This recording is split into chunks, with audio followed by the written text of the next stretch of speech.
Okay, and then hey, we say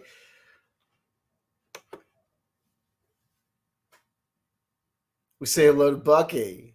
Buckylicious. Station. Station, dude. And Buckylicious won at that. First in the live chat, gold medal onto thee. YD's nuts. I don't know, but I'm tuned into the right station. Tolkien Study. Grabbing that silver, Jonaside. Yo, that bronze. Hey, man, I'm not trying to put words in anybody's mouth, so I'm willing to allow for a couple of things. This might be up to interpretation, okay? But it seems like we've heard we've got clips of David Wilcock saying to an audience, by like a law of transitive properties. He said, kind of, stuff. It's like, I'm not trying to yuck anybody's yum. And if a person wants to say they believe in reincarnation, and if they want to make bold statements, I am the greatest. And if they want to make bold statements as far as being the reincarnation of specific people, and they want to ratify the previous bold ass statements of certain other, white dudes. Edgar Casey was around in a time where we didn't have terms like cultural appropriation. Okay. So here's the transitive properties that we've seen David Wilcock attach himself to.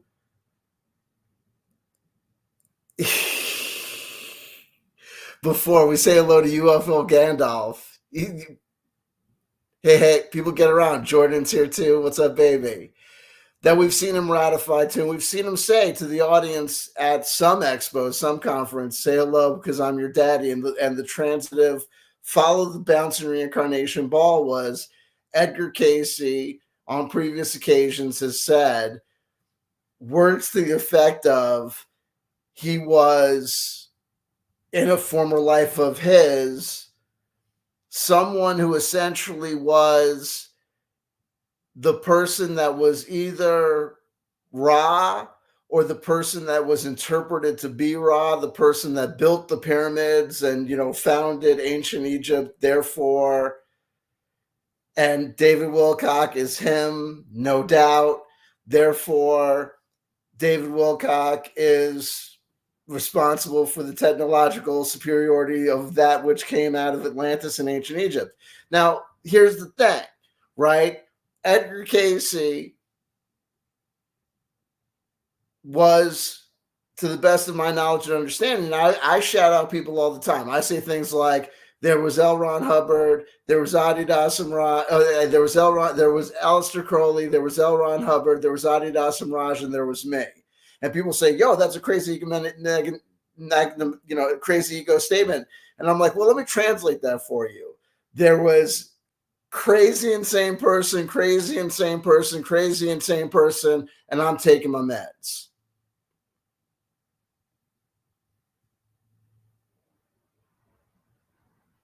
Right?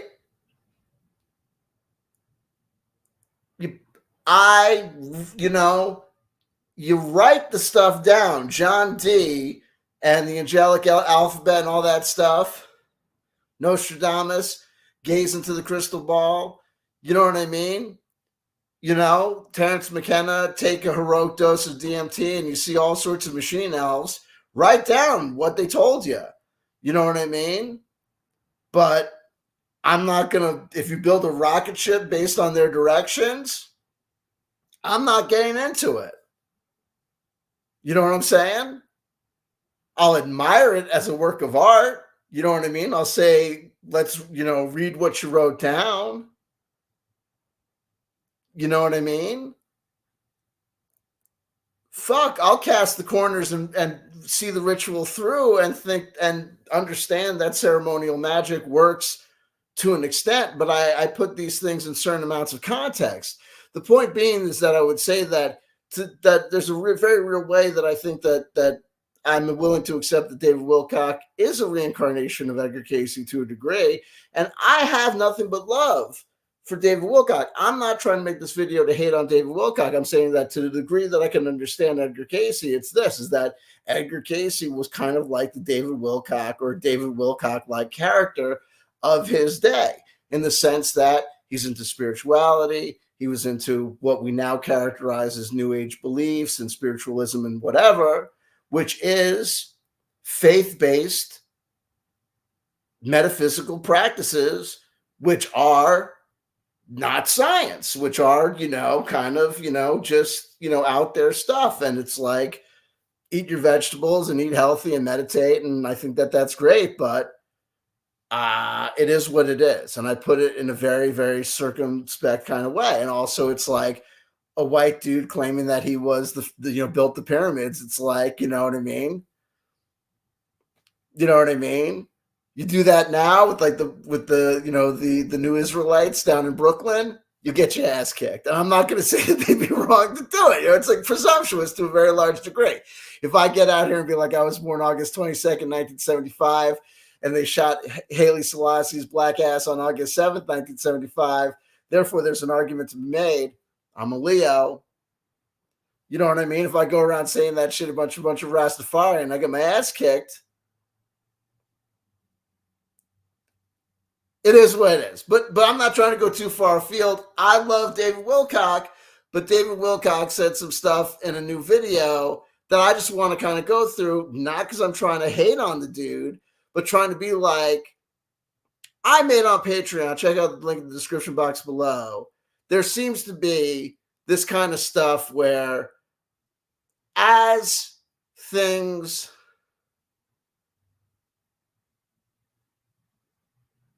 increase in energy, or like sometimes people seem to be getting wilder. Like I did an analysis of a recent Cliff High video where he's saying stuff like he's predicting that people are gonna, that basically certain people of a certain persuasion are gonna not be allowed to have dual citizenship with Israel.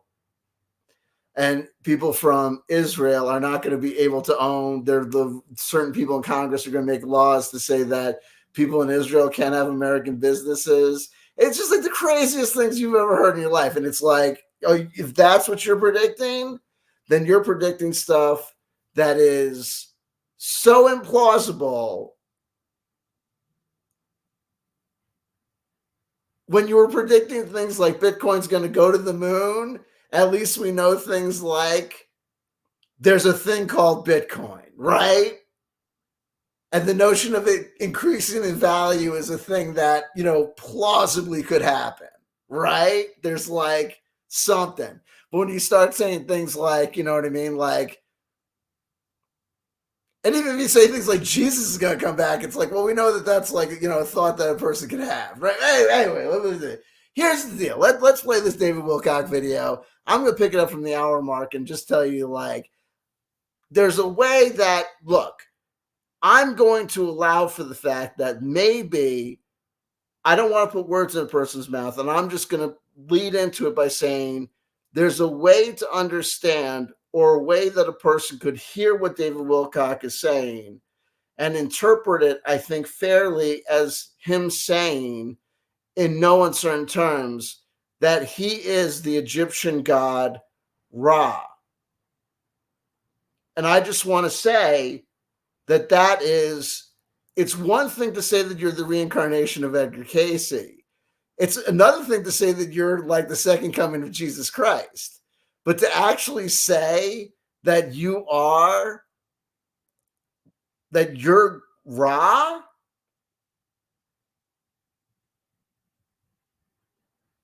I had never kind of quite heard it put in these terms, and I'm willing to allow for the fact that maybe he's doing kind of like a bit. So I just want to be very circumspect and say that I might be misinterpreting things, and I want to be very fair about that, because Lord knows I've said plenty of things that people could take out of context. We say hello to LW.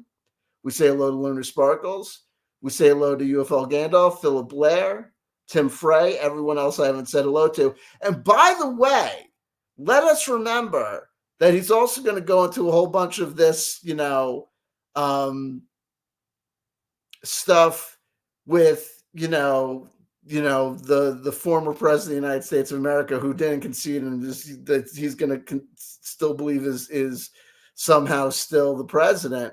Donald Trump's criminal trial starts tomorrow, and he's going to cite this guy still, this Shadow of Ezra guy. Shadow of Ezra is one of these individuals who's currently back on Twitter thanks to Elon Musk, but who was one of these right-wing booing people that had been kicked off of Twitter because in an effort to expose the horrible abuses of children under Pizzagate, did what?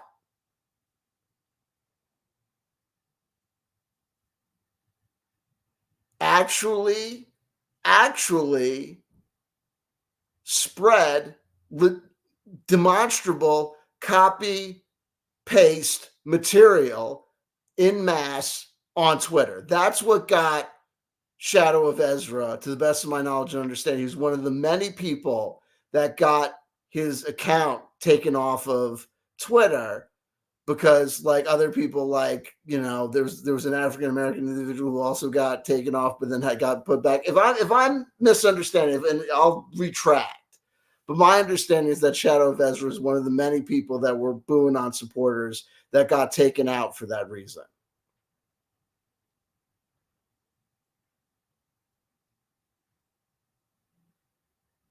But David Wilcock is on the impression that Shadow of Ezra is like basically part of the alliance, or is like the new Boo.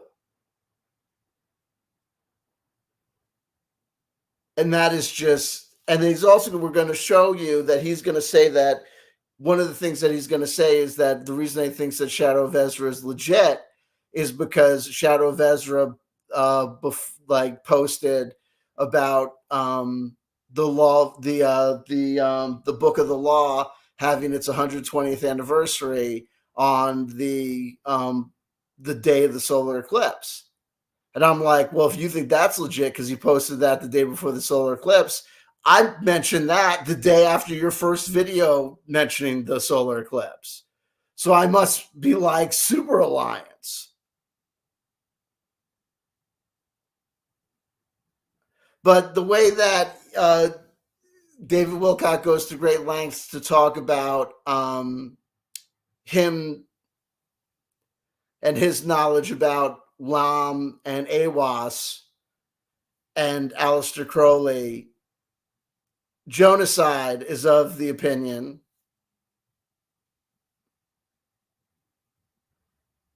Lunar Sparkle says, I'm not sharing your feed. Okay, that's fine.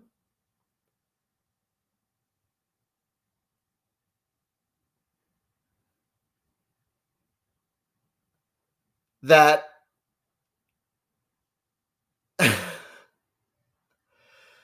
that David Wilcock might be ticked that I made such a big deal about him not mentioning the Aleister Crowley connection to the solar eclipse prior, because I made such a big deal of it over and over again. But let's just say, I have nothing against, I have nothing but love for David Wilcock. I'm in no way, shape, or form trying to attack David Wilcock. I'm in no way, shape, or form trying to abuse David Wilcock. David Wilcock holds himself up as a public figure. He's been on Ancient Aliens. He's been on, Cosmic Disclosure.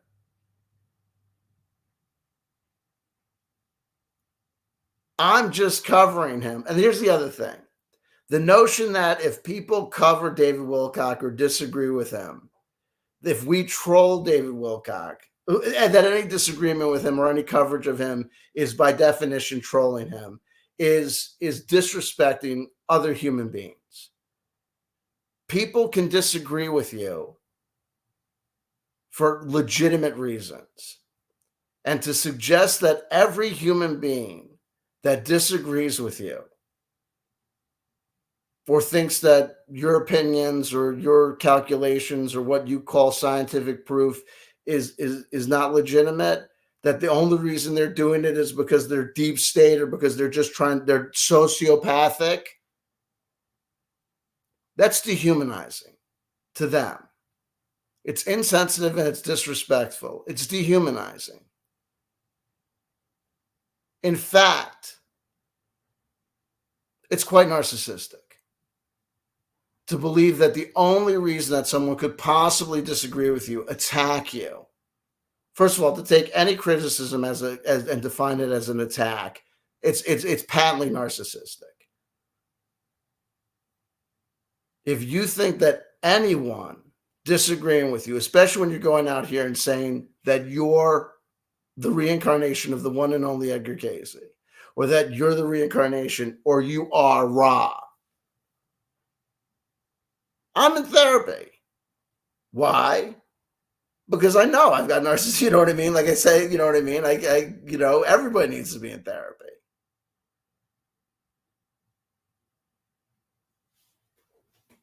I've read your book, sir. I'm allowed to think that you're not a great writer. I'm allowed to think that your beliefs about certain things are foolish.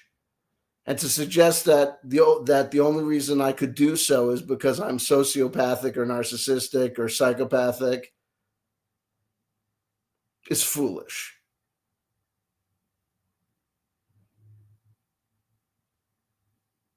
Talk is cheap. Anyone can say the words, I've done my shadow work, you got to do your shadow work. And then there's actually doing your shadow work. And you don't do your shadow work solo. And you don't do shadow work with a bunch of yes men or a bunch of yes women.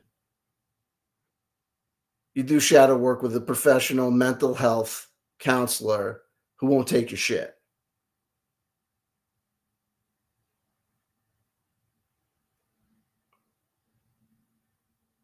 Okay? But let's dive in and let's see. And like I said, you might have been making a kind of a joke. But be careful, because there's a fair way to hear what you were saying and think that, buddy, I got to be honest with you. If you're worried about trolls or you're concerned about trolls, you got to own it.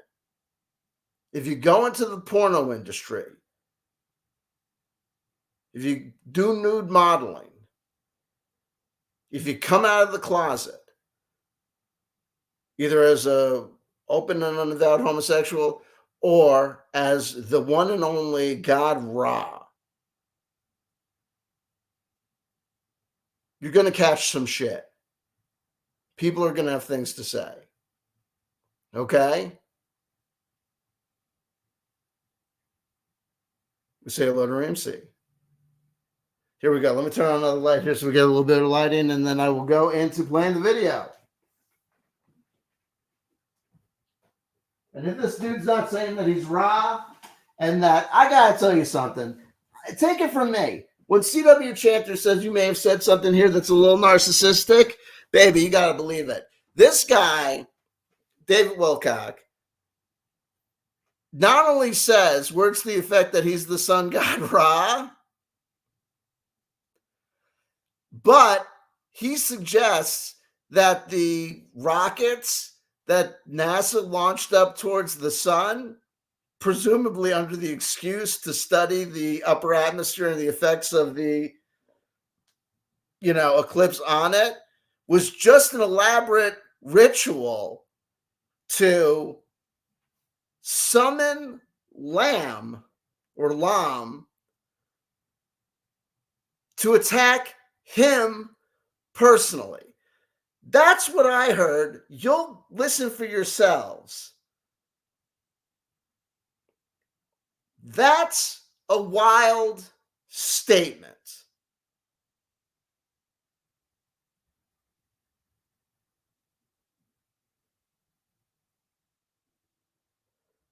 Okay? But you'll make your own. We say hello to the elephant in the room. You'll make your own conclusions about whether or not I'm misinterpreting him. I'm not using headphones, so I apologize if the audio gets a little wanky. Okay? I'm gonna pick it up from the hour mark because that's where shit gets kind of interesting. And tell me if the audio gets crazy, and I'll go jump to get some.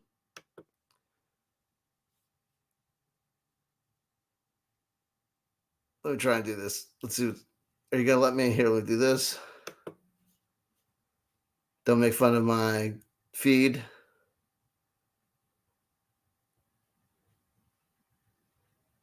Now you're not letting me. Now all of a sudden YouTube won't let me expand the screen. What's going on here? What's going on? You won't let me expand the screen? Thought it was going to go. It's turning out much better, and I'm happy for that. So this was the setup, and then you're going to see another one later on. That shows, no, it's actually really good now. So I don't think we have to worry about anything. I'll tell you that in a minute. So in this movie, I talk about. So here we go. So the lead-in is this. So here's my initial setup. What I'm going to suggest to you is this: is that what we're going to first hear him talk about is the fact that, look, I made a big deal about, and I'm not going to make it all about me. I'm not going to suggest that he's actually responding to me. I'm going to take it as a given that he you forgot about the Aleister Crowley stuff and got turned on to the Aleister Crowley connection from Shadows of Ezra as per his testimony. Okay? You can make your own conclusions about whether or not he heard me talk about it on my channel. Okay, Lord knows I made a big deal about it.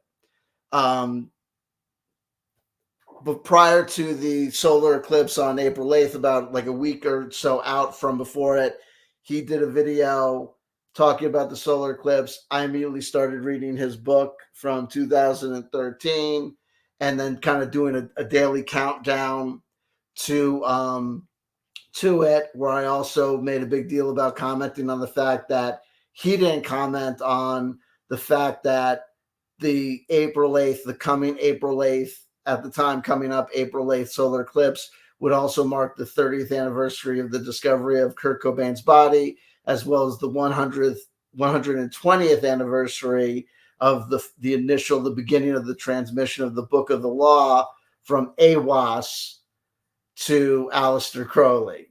And that he should have picked up on that, given how much he's always talking about, like, evil influences these days.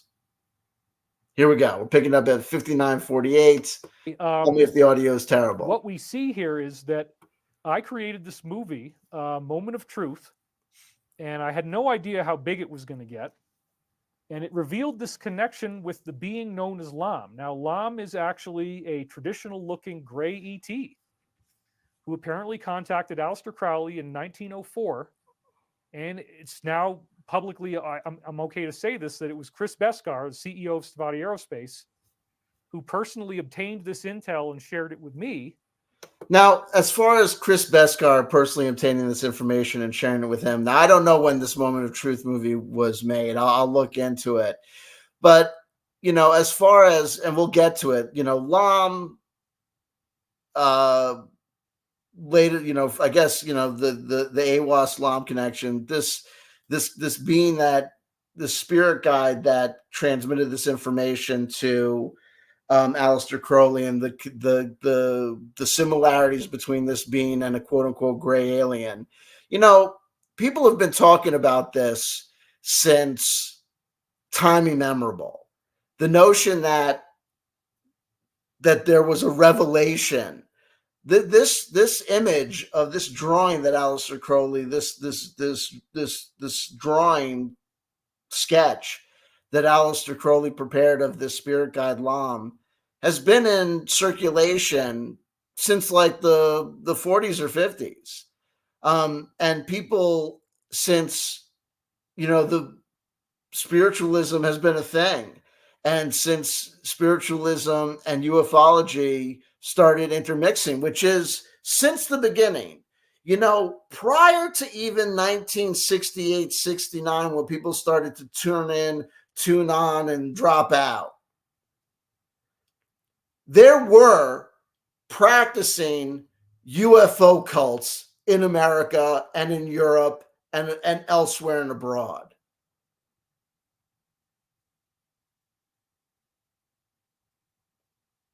People were experimenting with psychedelic mushrooms way before the hippies. and making contact and writing that shit down. White people.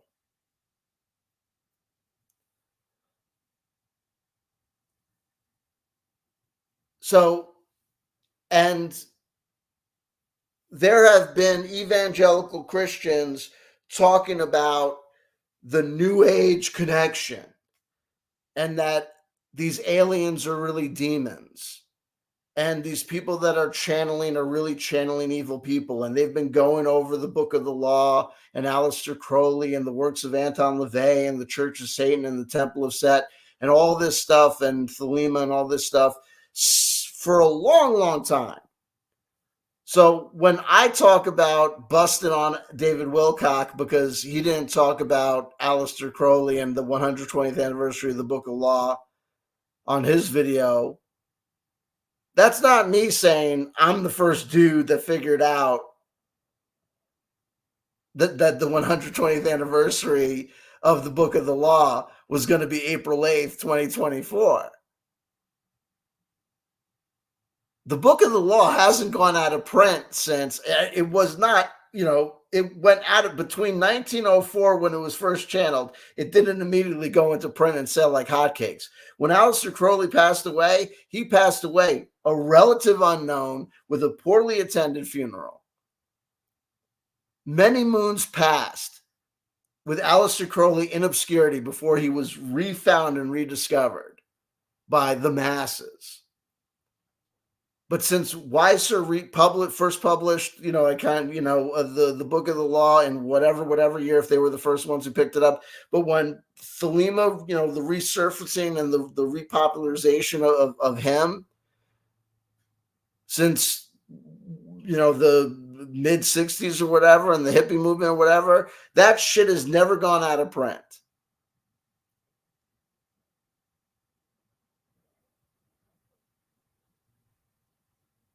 So this wasn't hidden knowledge that you discovered or you broke or you busted out. That's like me acting like, yeah, when I was in 8th grade, and then all of a sudden, there was that brief period of time where I was the one guy, me and my friends were the one, like the dirtbag heavy metal kids who stayed up late to watch Headbangers Ball. So we were the guys that saw the debut of, Welcome to the Jungle. And there was like that brief period of time where we were the only guys in 8th grade who knew about Guns N' Roses, and we thought we were the coolest guys ever. And then all of a sudden, freaking Sweet Child of Mine broke out. And then all of a sudden, like every fucking preppy, popular kid loved Guns N' Roses too. Right? The underground thing was all of a sudden like big. Like, we thought like, oh man, that was like our thing. But like, dude, it debuted on Headbangers Ball. Like, it was like, you know what I mean? Like, it wasn't like I saw them, like I found them at Cafe Juan. Like, you know what I mean? Like, I owned the demo tape. Like, you know what I mean?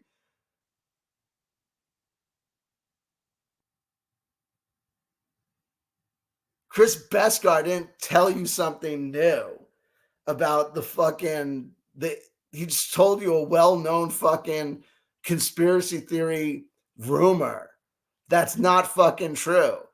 He's gonna tell you some bullshit about that's just an evangelical Christian conspiracy theory rumor that the demons from the other side were trying to spread evil through Aleister Crowley. Hey, secret, we're on side Satan over here. These guys think that Satan is evil because they're trying to turn into born-again Christians again because they backed Team Q and Team Trump. Like, dude, it's reversal of fortune. The world is upside down. Black is white, white is black. These guys are over here trying to pretend that Donald Trump is a Christian and they're Christian or something, and that's good. And we're bad people because we like Aleister Crowley and like, homosexuals not getting their asses kicked. You know what I mean? And, people crossing the border without being killed and stuff. And, women having reproductive freedom and shit. But what are you going to do? Let's let him keep on going. That Lam gave Aleister Crowley a class on how to get these ceremonies to work properly that was greatly updated from all the arcane stuff they were clinging to back from John Dee and the Elizabethan era. They had a lot of weird ways of doing things that they didn't need to do. And they didn't need to be so concerned about astronomical alignments anymore, because as we get into the 20th century, it becomes easier for this to work. So Crowley gets these updated protocols, which he then begins sharing with people. And sure enough, instead of having to wait for like, you know, a special alignment that only happens a couple times a year, nonsense. Now you can just do one and it's going to work. Nonsense. And so this is why he was so highly celebrated. So that's not why he's so highly I talk about this is just nonsense. But okay, but this is Chris Beskar. In order to be able to find God bless him. That's your theory. That's your theory. God bless. You have to go to like the third page in. Fair use. This is where you would actually also go. want to point out you he's can got just an type in the link at the from Mike beginning. Adams, the health. You don't need all the hash stuff, and then you just type go ahead in and take your title. ivermectin. And eventually you want to find part 1, or you could just type that link in. But I'm going to follow the link. I'm going to check it out. In this movie, watch. I show scenes from Jupiter Ascending, and I connect it. Jupiter Ascending, which of course you guys know, was made by the Wachowski sisters. All women are bad. Who, and trans women are women. Who, Jupiter Ascending sucked, by the way. Jupiter Ascending is a work of fiction. Also, I want to point out a spoiler alert. I'm going to eventually do a review. I'm halfway through David Wilcock's Synchronicity Key. David Wilcock is under the impression that the hero's journey is like real. I don't know what to tell you guys, but I just wanted to interrupt to say, yeah, Jupiter Ascending. You played a clip from Jupiter Ascending. I feel like right there we've heard all we need to hear about what you're about to tell us, because Jupiter Ascending. Ned Stark is a B. Directly to Lam, because the intel from Chris Beskar's insiders is that Lam is a gray ET, and that the Greys and the Draco reptilians are both real.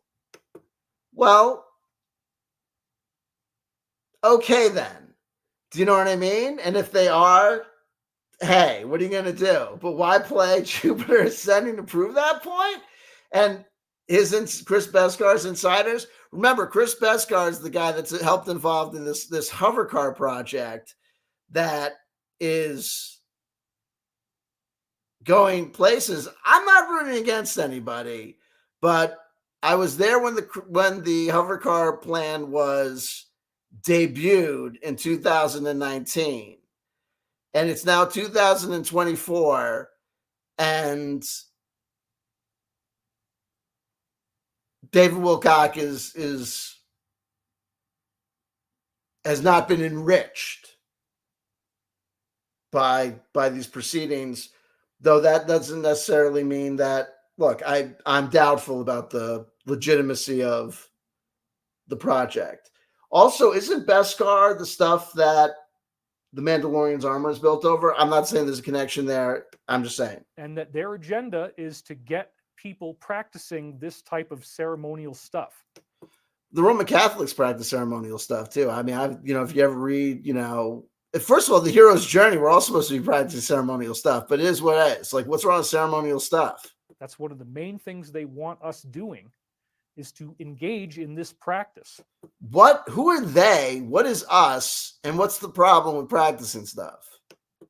And again, at this link, if you watch this movie, it's a total of 4 hours long. It's a 4-hour movie. Mike's team broke it up into a bunch of segments so you can watch it in smaller chunks. I don't even know if it's left anywhere else online. They keep taking it down.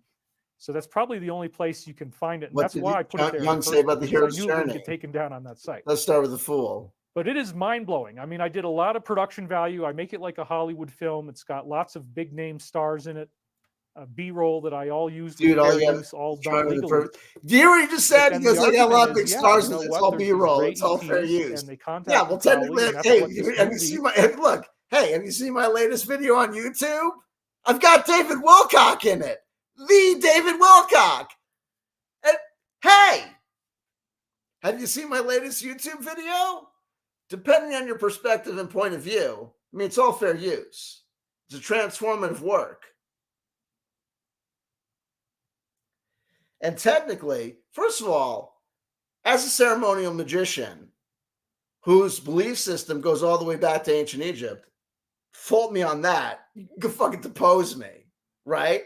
First of all, if you depose me on that, you're putting a litmus test to my religious freedoms. You're messing with a whole bunch of issues you don't want to talk about, right? Hey, you want to talk about building the fucking pyramids? I'm a fucking Jew. You want to open up that can of worms? No, you do not. No, you do not. Holy fucking shit. You do not want to open up that can of worms. Deep down trauma hounds. We'll be there all fucking day.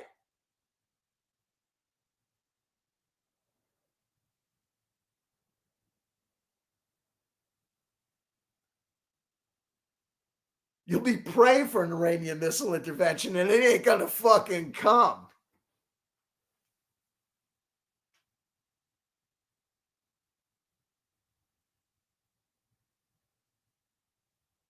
Back to the bit. Have you seen my latest YouTube video? Fair use, fair use, fair use, transformative work. Not only does it trifecta, this guy's the fucking hat trick. I've got Ra, I've got David Wilcock, and I've got Edgar fucking Casey.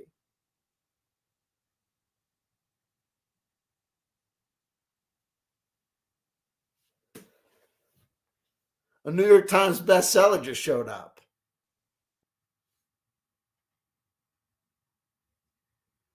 Would I lie to you? Would I lie to you, honey? Would I say something that wasn't you? I'm asking you, honey, would I lie to you? Bow, bow. Do, do, do, do, do. Was depicting this movie, Jupiter Ascending. You have this guy. Yeah, you had the chick who showed up, and you have a Jupiter Ascending. You have that hot piece of A who defended, who came out and defended and wrote a letter to the court on behalf of Danny fucking Masterson, right? Date rapist extraordinaire. The dude whose fucking code name at parties was fucking DJ Donkey Punch.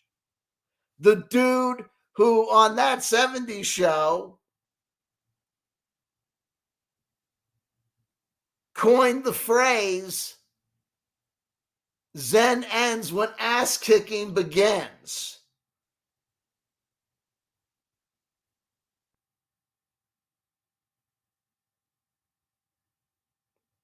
Who does that? Who puts a clip of a movie and then says, I've got A-list stars in this thing? Baalem. Baal. Oh, where have we heard that before? Baalem. You're in the Bible? Lord Baalem. Hey, listen, I'm having a ball. Lives off of soaking in human material, actually. That's what we find out. That these represents the head of a group of ETs. In this case, they look human, but they're based on the Greys, apparently. And these ETs, which in the movie look human. And in case you're curious, they've done studies. They've done studies to show that, to talk about people that have things like sleep paralysis. And they've looked at this picture, this sketch by Aleister Crowley, and they looked at depictions of gray aliens and coming in and out of sleep states. It's also why stick figures like cave paintings, they talk about why it's like a universal thing to have depictions of beings in cave paintings and the stick figures. It's usually like a stick figure and then it's like a huge circle for a head. It's like this universal thing that people do. It's because the emotions are in the face. So the impressions that people always have is they think that that's why it's also babies have larger heads than the rest of their bodies. We're just kind of pre-programmed. to remember faces, to hold on to faces. So when people remember things, they tend to describe faces in great detail, to almost have no recollection or ability to recall bodies, which is why a lot of neuroscientists have wondered about whether there's a connection between that and people's memories of or thoughts about gray aliens.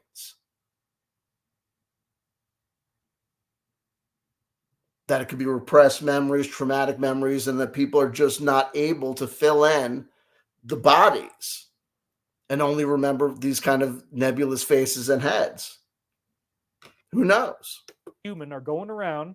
Earth is just one of many planets where they're farming it for this elixir of life that they're creating by this refinement process that they use.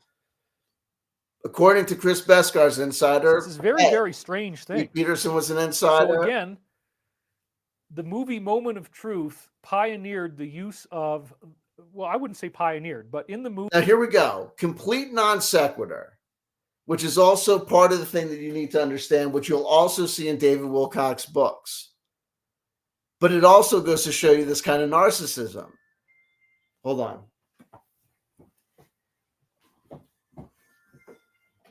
Let me get off the share screen so that we don't get into this fair use problem. Hold on. I got to figure out who's calling me.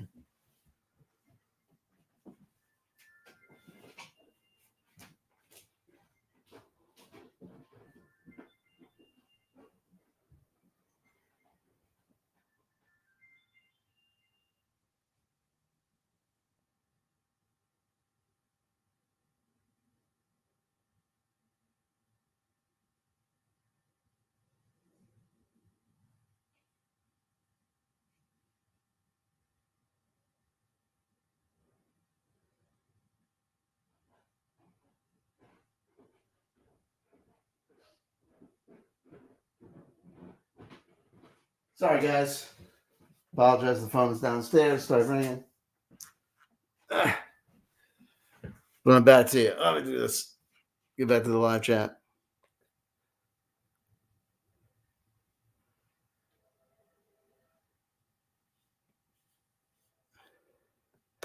He's going to get to that, yeah. The drawing of Lam does not look at all like a gray alien. The only similarity is the enlarged bald head. The face looks quite human. That's the other thing. Now, in a conclusion statement that does not logically follow from the previous argument or statement, his weird mixed metaphors and non sequiturs. There you go. No promises, can't speak. Here we go.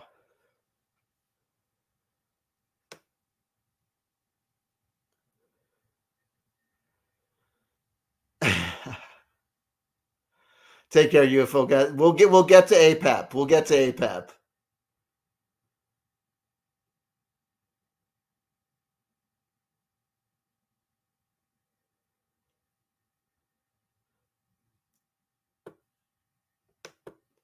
Yes, what is wrong with performing ceremonies? The central practice of Christianity is the ceremonial practice of the Eucharist meal. We'll get there. We'll get there.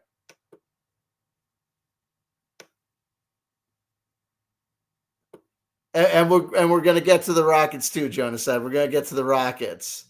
We're going to get to the rockets and the fact that they're not named after the Egyptian serpent god.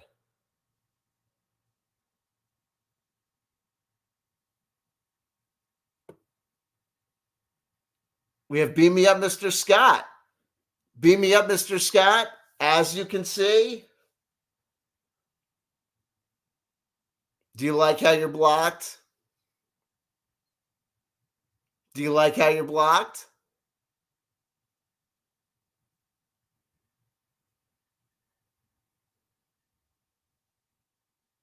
How do you like being blocked? How does it feel to be blocked? As you can see, huh? Beam me up, Mr. Scott. How bad does it feel to be blocked? You're not blocked, my boy. Come on, baby. I wouldn't block you. Come on now. You're not blocked.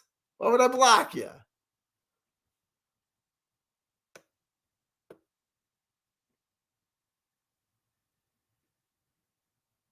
Anyway. See? Can't speak and see ya.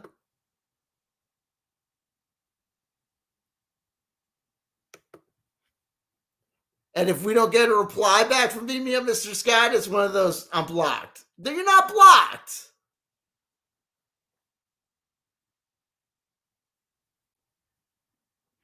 Nothing? Mr. Scott? Nothing? Come on. No hello? I'm not trying to diss you. I'm not trying to make funny. I'm trying to say you're not blocked. Well, come on. Nothing?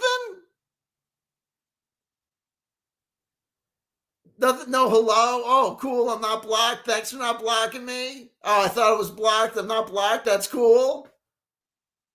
Come on. Really? Fuck you, I'm blocking you then. No, come on, I'm not blocking. Anyways, feel free to say hello. You're not blocked. Beam me up, Mr. Scott. You're not blocked. Why would I block you? Now watch it come in like N-word. Anywho, back to David Wilcock. Boy, I swear to God, is going to say something. Now, I almost did not share the screen. Are you serious? You're not going to say anything? Well, I got to remember that's like the 5-minute thing. He's already, no, you don't. There you go. Here's the funny thing. Now what's going to happen? He's already off playing Kerbal. He's off on the Kerbal Space Patrol. Anyway, I love you, baby, Mr. Scott. Come on now, man. Come on. Anyway. He's pretending to be asleep. He's like, I'm going away. I'm not going to say shit. Fuck. We love you. We love you, baby. Then he's going to be like, see, I'm blocked. Or you're blocked. Movie, I brand it through the whole thing.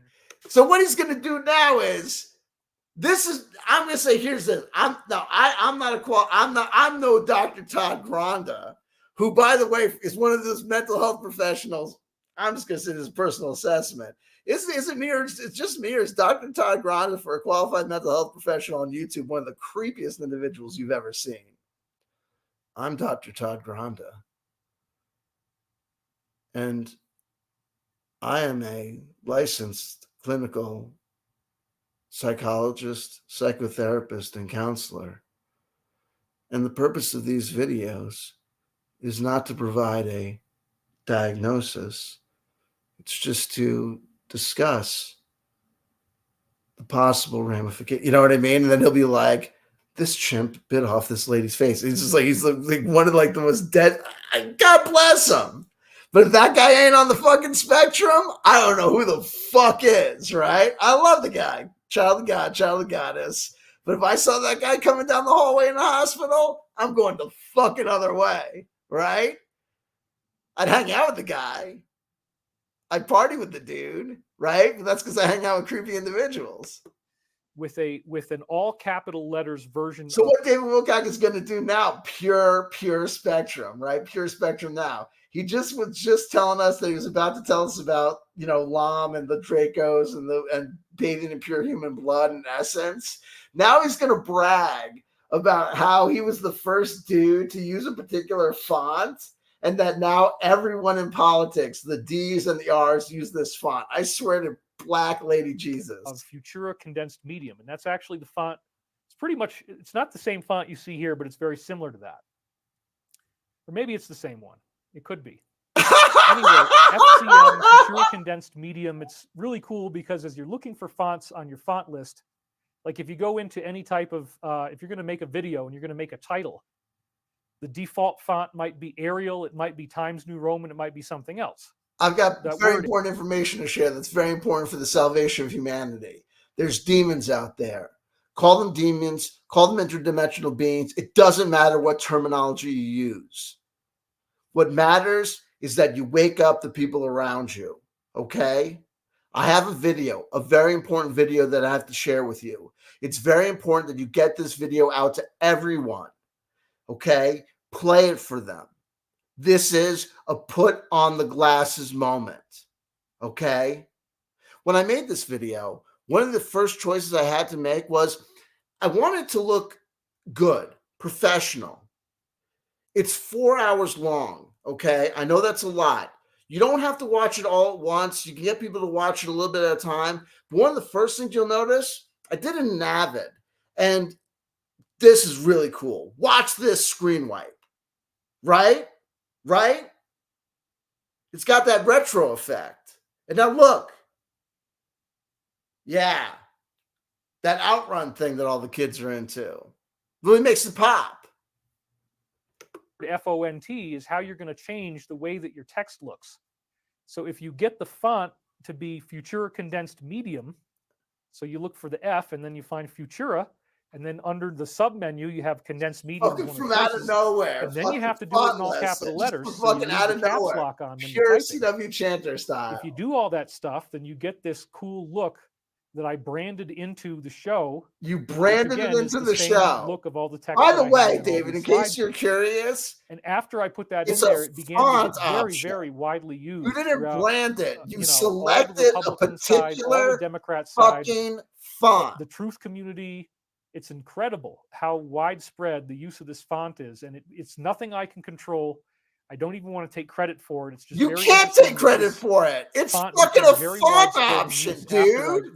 You didn't design the font. You didn't make the font. You're not a graphic designer. Are you fucking kidding me? Plugins that you can get for Premiere and for Final Cut. Are you seriously trying to take credit for a fucking font you just fucking selected that you think fucking... That was really scary and crazy, and I didn't want to mess with it. I didn't want to take credit for it. I'm like, I'm not. You can't take credit for it. It's gone so crazy. It's going on for so long now. It's that dude is literally now. That's what I'm talking about. So whoever that's what I'm fucking talking about. And this is the guy that's gonna say, if you hate on me, you're a fucking troll. No, dude. If people hate on you, this is like you're like Dark Side Phil. You're like pure fucking Dark Side fucking Phil. You didn't design the font. You didn't fucking program it in fucking whatever. You didn't upload the bitmap file or whatever. You literally selected a fucking font. And you're suggesting that your use of this font in this fucking 4-hour movie about whatever that you uploaded to this fucking obscure website is the reason that now this font is popular in all these political ads or whatever. That's how you fucking think. You are a special someone, and that's beautiful. You're beautiful. But I can't be the first fucking person that has told you, dude, you're on some next level shit.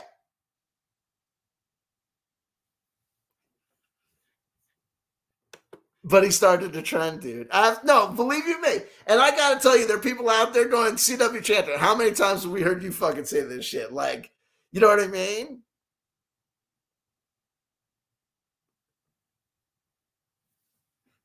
It's been there you go. Absolutely. I can't believe they do. Well, it's like Dr. Shiva Ayandaduras who inventing email. Absolutely. It's gonna get better. Wow, he's totally cracked up, kind of stuff. But this guy says this sort of stuff all the time. He says this stuff all the time. He says this stuff all the time. And we're going to get to the notion of the NASA rockets were a satanic ritual to get him personally, that they're sending Lam to get him personally, and his dog, again, the dog that, is a golden retriever that's going to take down pit bull terriers, is now going to go against the spirit that dictated the book of the law. Meanwhile, FYI, in case you're curious, David, read the book of the law. the spirit that recited the book of the law has no desire to come down to wherever and get you. No one's trying to get you, dude. And the fact that you think that you're Ra, or the fact that you would think that Lam is going to come down and fuck with you.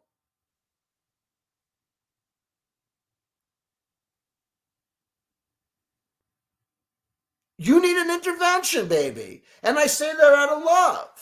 When people start saying things like they're trying to do satanic rituals to get me, that's when you need people that love you to come down and fucking help you. Oh, and by the way, he thinks we'll get to it. I think we're going to get to it. If we don't, I took notes. We'll cover the things we don't get to. This is just something that happened. But again, I think it's because this movie blew people's minds. It exposed so much truth all at once in a big condensed package. And a big condensed package? It's a tight 4 fucking hours by your own admission. And you've never mentioned it before.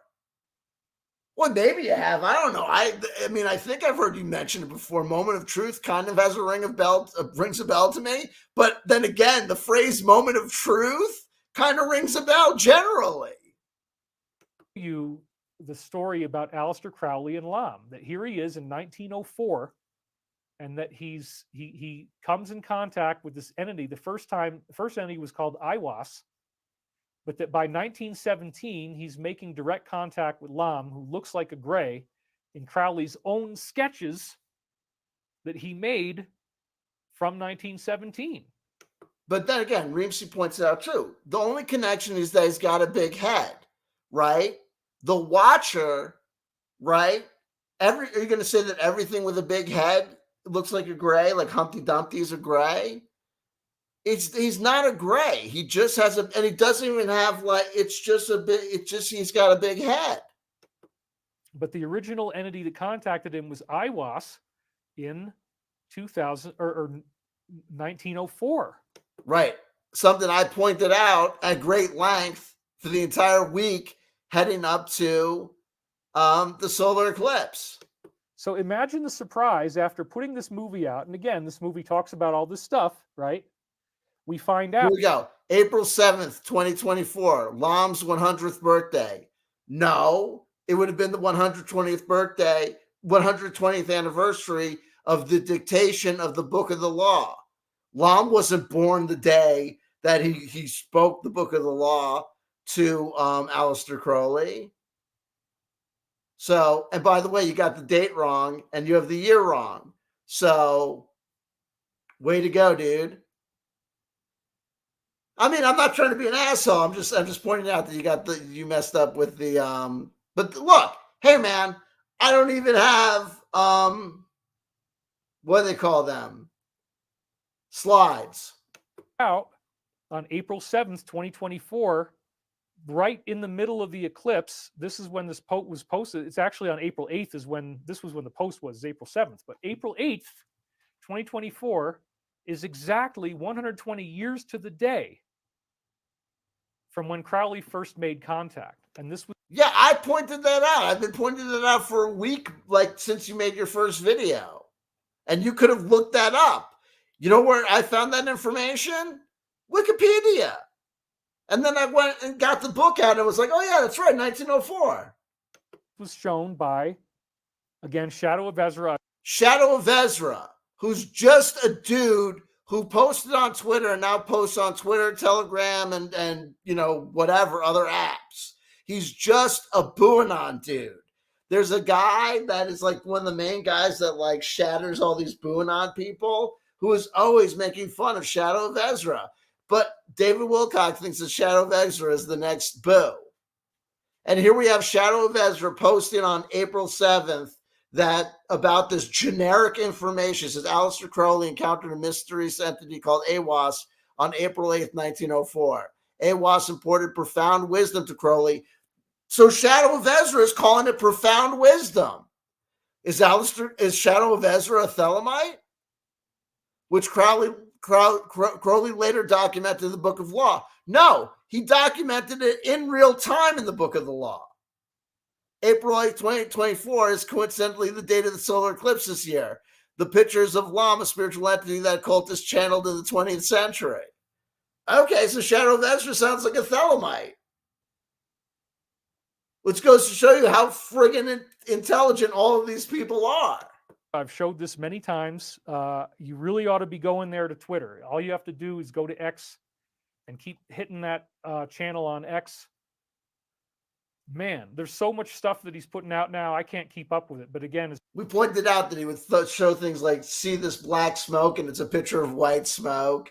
Again, this is the Shadow of Ezra is also one of these people that showed like a barge on the water and was like, this is the thing that's taking people to like Guantanamo Bay. And it was like nothing. It was like, it's like the craziest stuff. As far as I'm concerned, and I have very extensive evidence that I've been showing you week after. First of all, the very extensive, David Wilcock is the guy that thought that Pete Peterson was legitimate. He's a guy, no offense. He thought that, Shane the Ruiner was a guy worth listening to. I think Shane the Ruiner is a human being worth listening to. Qua being a human being, that's all human beings are worth listening to. I think that Corey Good is a human being worth listening to.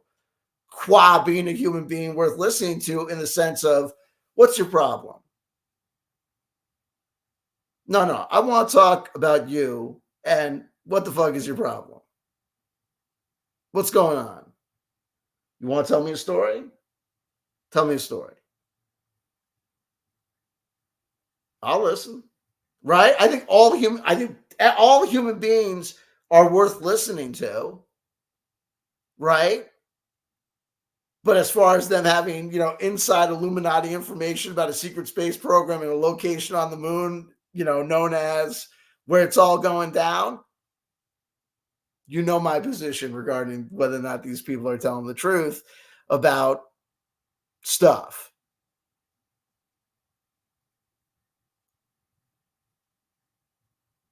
But it is what it is.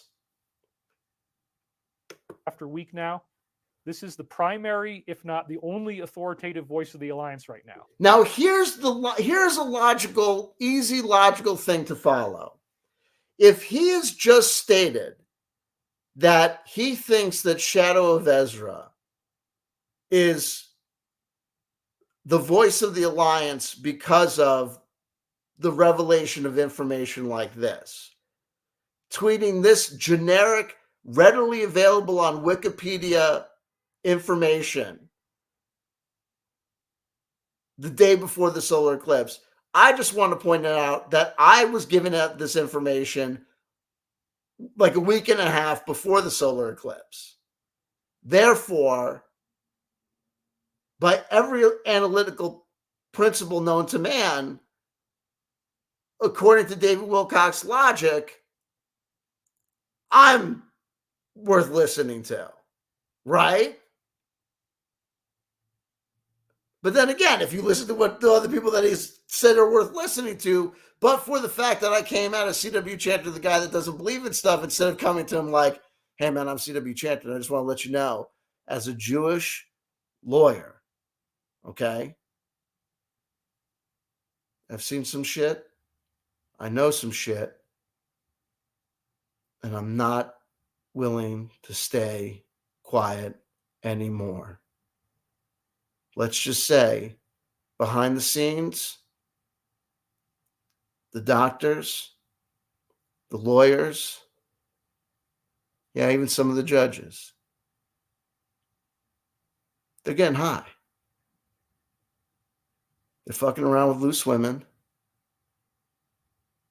They're reading scary and dangerous books. They've got weird political affiliations. Some of them know the truth. They've read the books. They've done the research. They know there's something up there. But they don't want to rock the boat. You want to contact the does this year? Can I get in? Oh, fuck yeah, I'll say what I want. Yeah, fuck yeah. Do it on film? Go out to Colorado, do it on tape? Fuck yeah, man. What I got to lose? Fuck the careers. Fuck that anywhere. You know what I mean? 6 months later. Paternity suit. Wah, wah. Stopped on a whammy. I'm going to sue LW.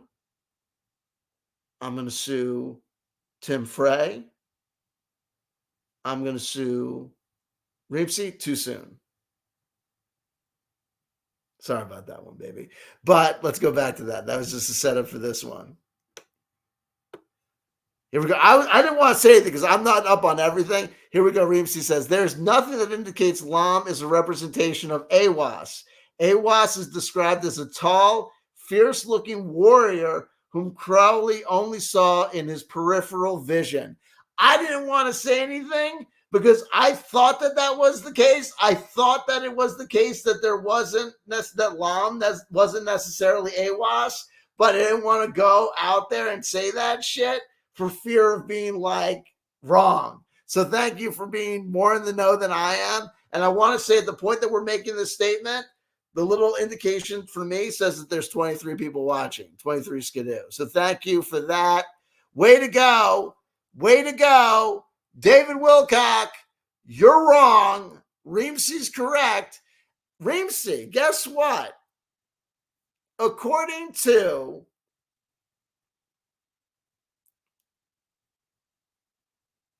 a spurious report, you're connected to a conspiracy. And the only reason that you could possibly be following me on social media is because you're part of a conspiracy. But don't worry, the report is spurious. Anyway, don't panic. Anything else is not as close to the source. It might be valuable. I love to hear intel, but I'm looking at this as prime source, and I'm looking at You're everything looking at as one Shadow level of down or Ezra's more. prime source. Meanwhile, someone just posted on X that Shadow of Ezra has denounced David Wilcock. Let me find that. Hold on. Let me do this. This is great. Hold on. Let me go right back to X. This is, oh yeah. No. Let me go back. This is brilliant. Here we go. I ain't following Shadow of Ezra. Let me share this. Hold on.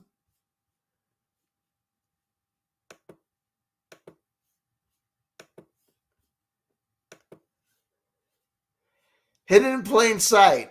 Here's further proof from moments ago. David blocked us, but here's Shadow of Ezra saying they aren't connected again. Time for you to show proof that we're wrong if you have it, David. I don't know what's going on with Hidden in Plain Sight and David Wilcock, but here's apparently their Hidden in Plain Sight is decided to tweet out a DM back and forth between them and Shadow of Ezra. And Shadow of Ezra says, I'm not connected to him in any way. I'm not sure what I can do to stop him. I have absolutely no connection to this Wilcock person. And then I guess someone says to them, wow, today he's using your posts heavily. He likes using them to collect super chats. He is live now for the past 30 minutes. He's been using your posts on Telegram.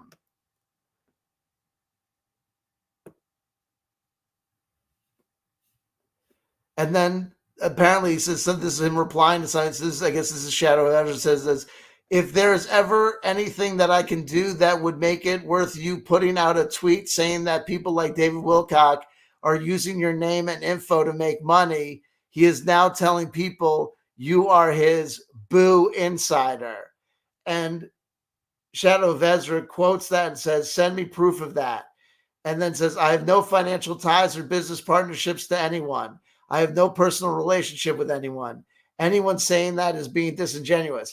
Now, I'm not saying that David Wilcock is saying that he's got a connection to Shadow of Ezra, but I'm definitely saying that Shadow of Ezra seems to be definitely not interested in having David Wilcock, make this much noise about him or making it out like Shadow of Ezra, to the best of my knowledge and understanding, is never making any claims to being any sort of connection to any sort of alliance. He's just a person who thinks that they have discovered the truth. Reemsy says, I follow CW because he is kind to me and I like his meditation technique and I like to tease him about music. There you go.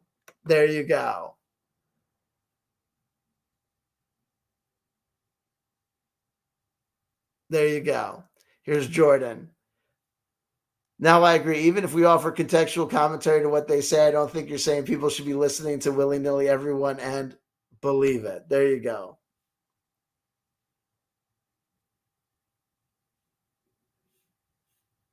Here we go. Back to the old Wilcock. Wilcock. I hardly even know him. Real mature, CW. Real mature.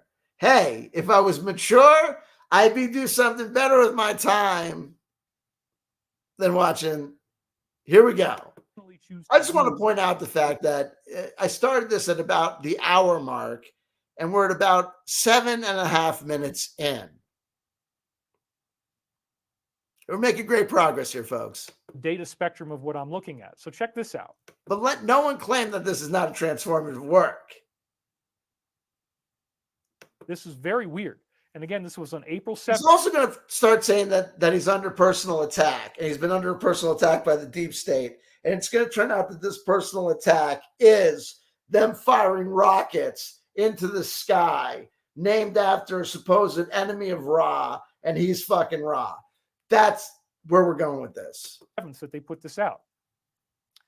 Aleister Crowley, this is exactly the same thing I talked about in the movie 2 years ago.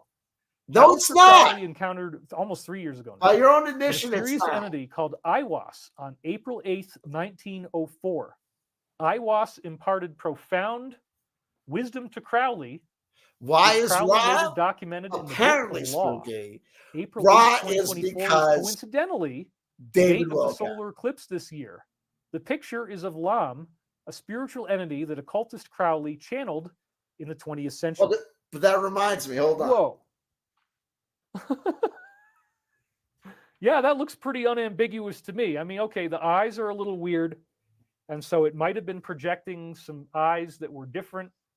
George Wood is telling me that Stavati is taking advantage of me. That is definitely not the case. We have at least one really strong deal coming in soon. I'm not worried about my tax debt anymore. I expect also. Why are I might even be able to pay it off this week. That would be wonderful, and I'm really looking forward to doing so. Delayed. So let's hope that they will accept some kind of an offer and not just make me pay the whole personal thing in point full. of view. But we'll find out. Anyway, I'm not worried about it. It's not a problem. I'm not being taken advantage of. I can only make. And so again, the eyes are a little strange here. Like, yeah, I'm not sure that looks exactly like a gray, but I mean, come on. The nose with the little two dots, the weird little mouth, the weird chin, the huge head, number 22, no ears.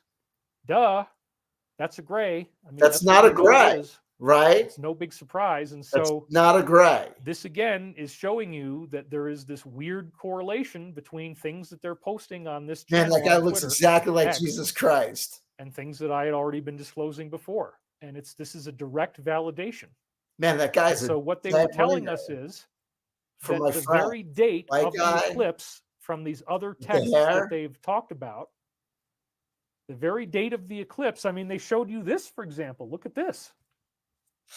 The very day they're showing you that there are going to be, or that they were trying to have, black swan events during or immediately after the eclipse. Because there's a black swan in front of an eclipse. Somebody says it looks like Lam has the tree of life on his forehead. Why would a follower of Donald Trump do not stop doing what you're doing? Let her kill. Yeah, so this is very cool stuff. I mean, it's like they're giving us these codes, and they validated Moment of Truth, which I was very honored to see. And so that's why I want you to go watch it, and I showed you how to go find it. It is about 4 hours altogether. I broke it up originally into two main parts that were 2 hours each, like movies, but I've never spent that kind of time on a movie again, except for Spaceship. It's called Hot Dog in a Shade. Half of it isn't even available on Vimeo right now. They just keep taking it down. It's not as secure as I thought it would be. So that's fine. But Hot Dog in a Shade. Anyway, you can go to this other site, Brighteon, and there it is. Hold on! Here they're showing you the eclipse with the black swan. Whoa. Wait, whoa. Can you say that? On that date of the eclipse is the 120-year anniversary of Lam's arrival as Aiwass. No. These grays that were trying to get him to get in, dabbling in all this really dark magic. Wow. Holy shit. That's really, really interesting. So a 120-year line with cycle. I mean, coconut. I've seen these 120-year cycles before in the cycles of history analysis. In fact, there's a breathtaking 120-year cycle in my books between Edgar Cayce and me, where Now watch it. He's going to do pure I CW forget what chanter. it was Watch that was pure happening to CW me that was chanter about very to happen. Hold on. Wait. First, let me grab before I forget. Let me grab cards because we'll miss them.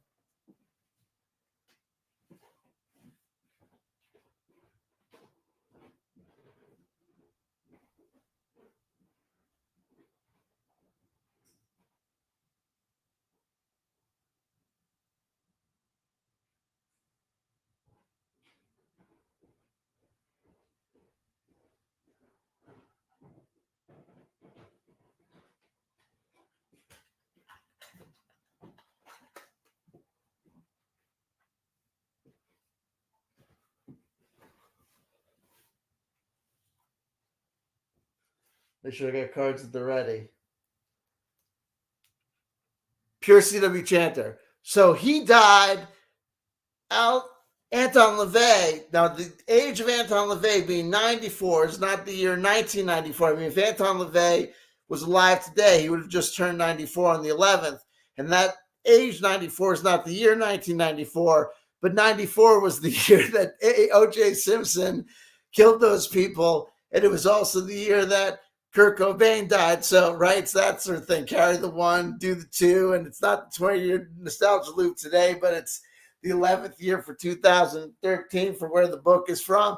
It's that bullshit he's about to do. Tense and very difficult, but it was the same time in Casey's life where all of his Sunday school kids had to get sent off to World War I.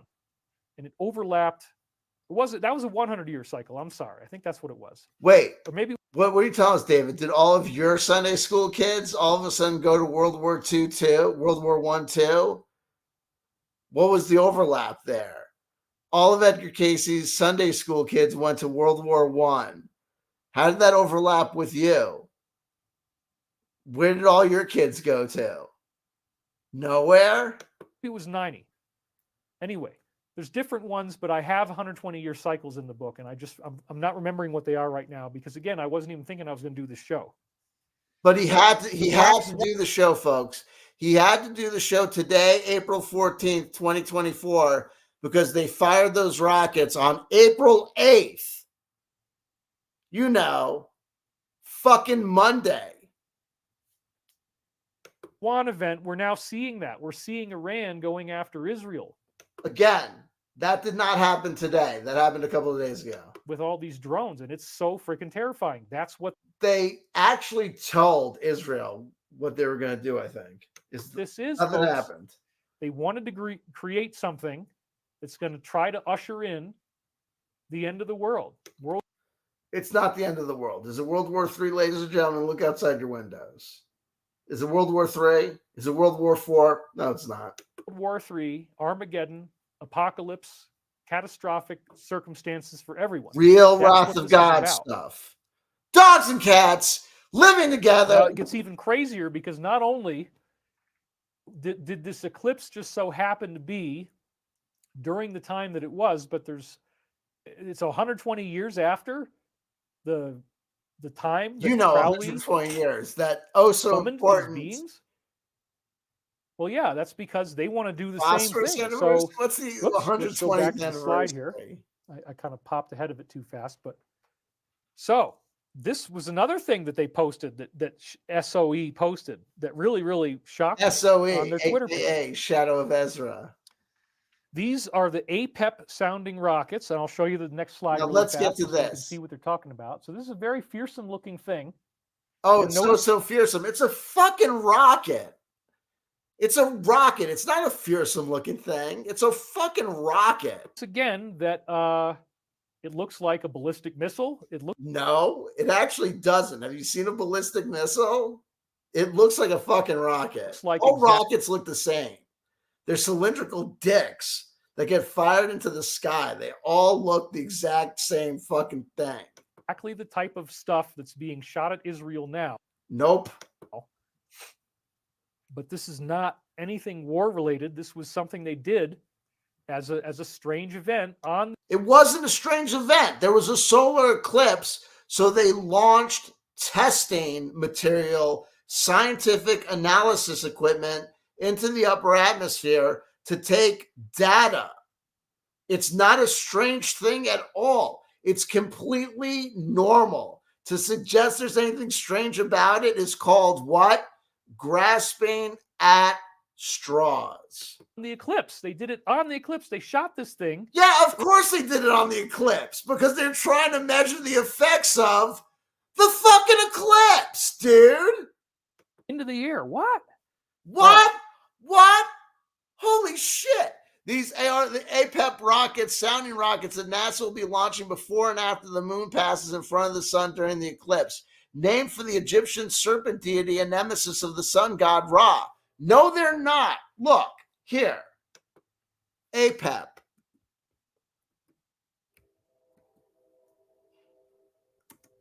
Yes, APEP, also is called Apepi or APEP. There's different names for him. Was a serpent god for in ancient Egypt.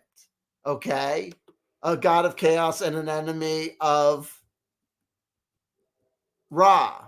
But if you do a Google search for APEP rocket, let me do. Look at my screen here. ROCK in the USA. NASA to launch sounding rockets into moon's shadow. You'll see. Share this tab instead. Look. Fair use, fair use, fair use. Please don't sue me. NASA will launch 3 sounding rockets during the total solar eclipse on April 8th, 2024 to study how Earth's upper atmosphere is affected when sunlight momentarily dims over a portion of the planet. The atmospheric perturbations around eclipse path, APEP, sounding rocket, that's where the name is from. APEP stands for atmospheric perturbations around eclipse path. That's where it comes from. It's not named after APEP, also spelled Apepi or Apep, was the ancient Egyptian deity who embodied darkness and disorder and was thus the opponent of light and Ma'at, order, truth. Ra was the bringer of light and hence the biggest opposer of APEP. So it's not named after that thing. Okay?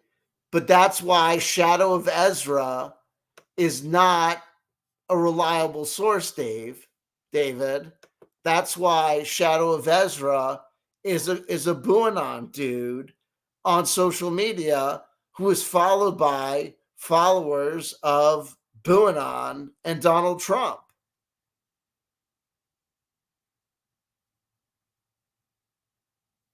David Wilcock knows that it's called this for the APEP rocket, so he's going to say, "Oh, it's." He's going to make a joke about it. He's going to say it's obviously not. That's just a lie.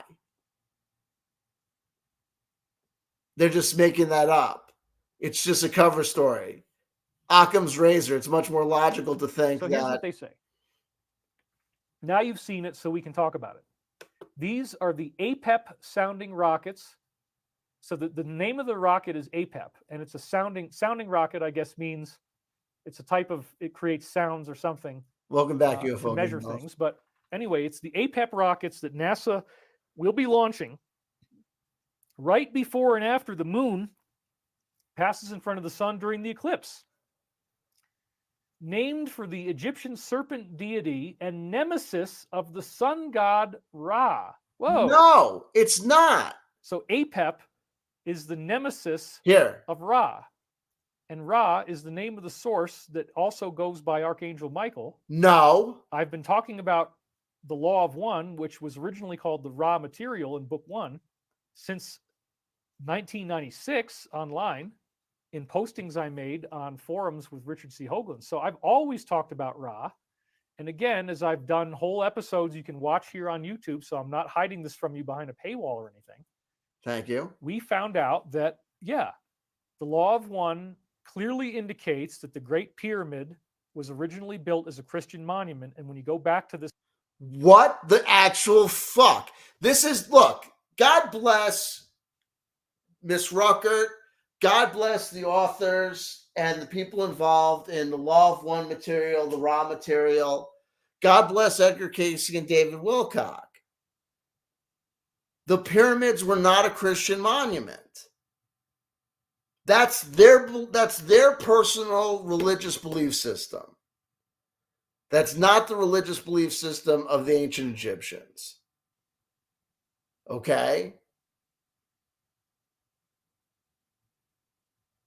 And it's not the belief system of a whole bunch of people that venerate, to this day, the Egyptian pantheon.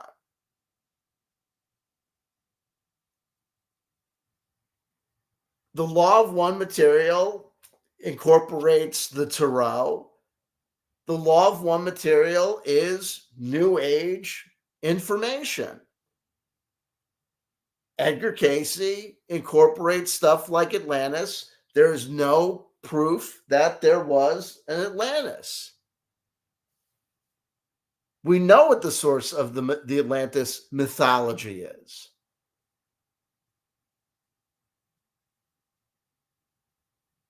It is what it is.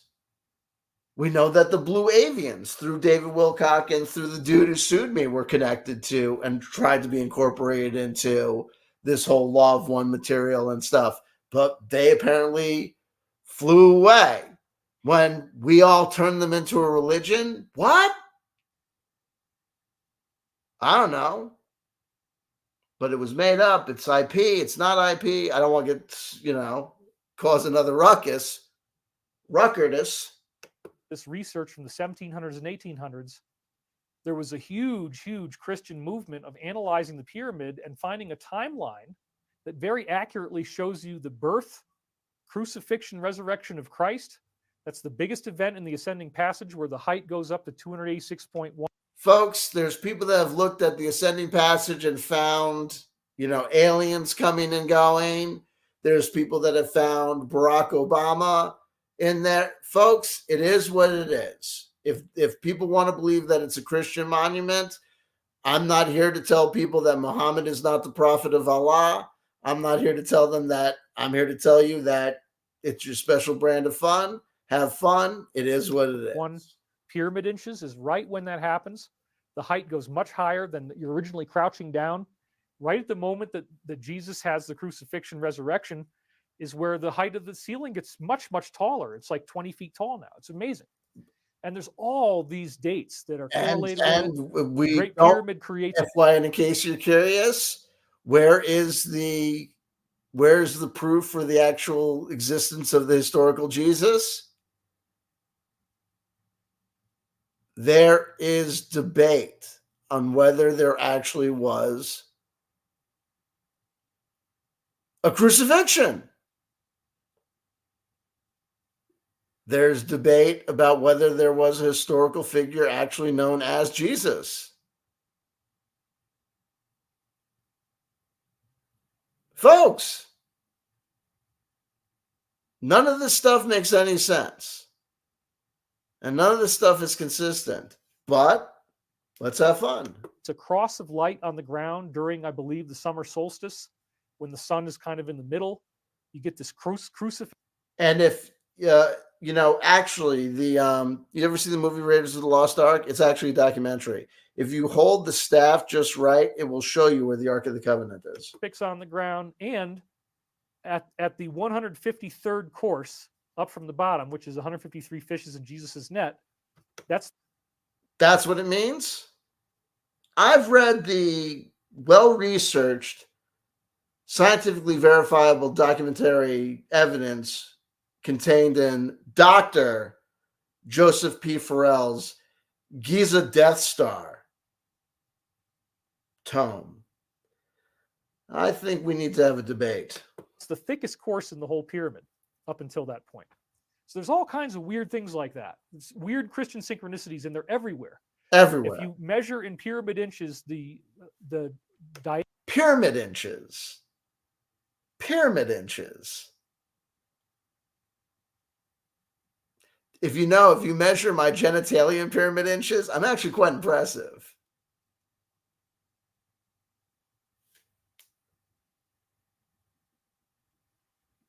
Diameter, the diagonals going from one corner of the pyramid over the top to the other opposite corner. That's exactly 25,672 primitive inches or pyramid inches. Primitive inches or pyramid inches? We got to nail that down. Which is basically the precessional cycle we were talking about. So that whole... How much do you want? How much will you pay me if I live stream from Home Depot tomorrow? Yeah, I need 24 pyramid inches of sheetrock. Pyramid inches. I'm pretty sure it's a thing. Call your manager. Call your manager.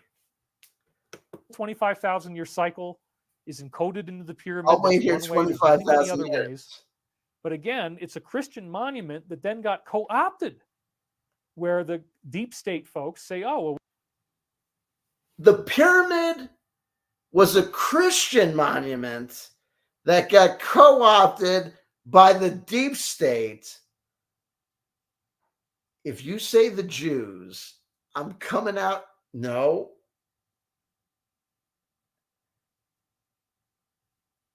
If you say the Jews, I'm going to Tennessee. It's the LW, right? I almost fucked up there, right? If you say the Jews, I'm going somewhere you've never been.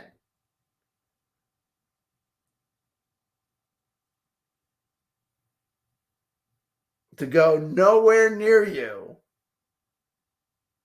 To lodge a complaint with somebody else about something unrelated, you fuckers. You ain't gonna get me, not on payday. We want to use this symbol. We want to use the eye on top of the pyramid. We want to...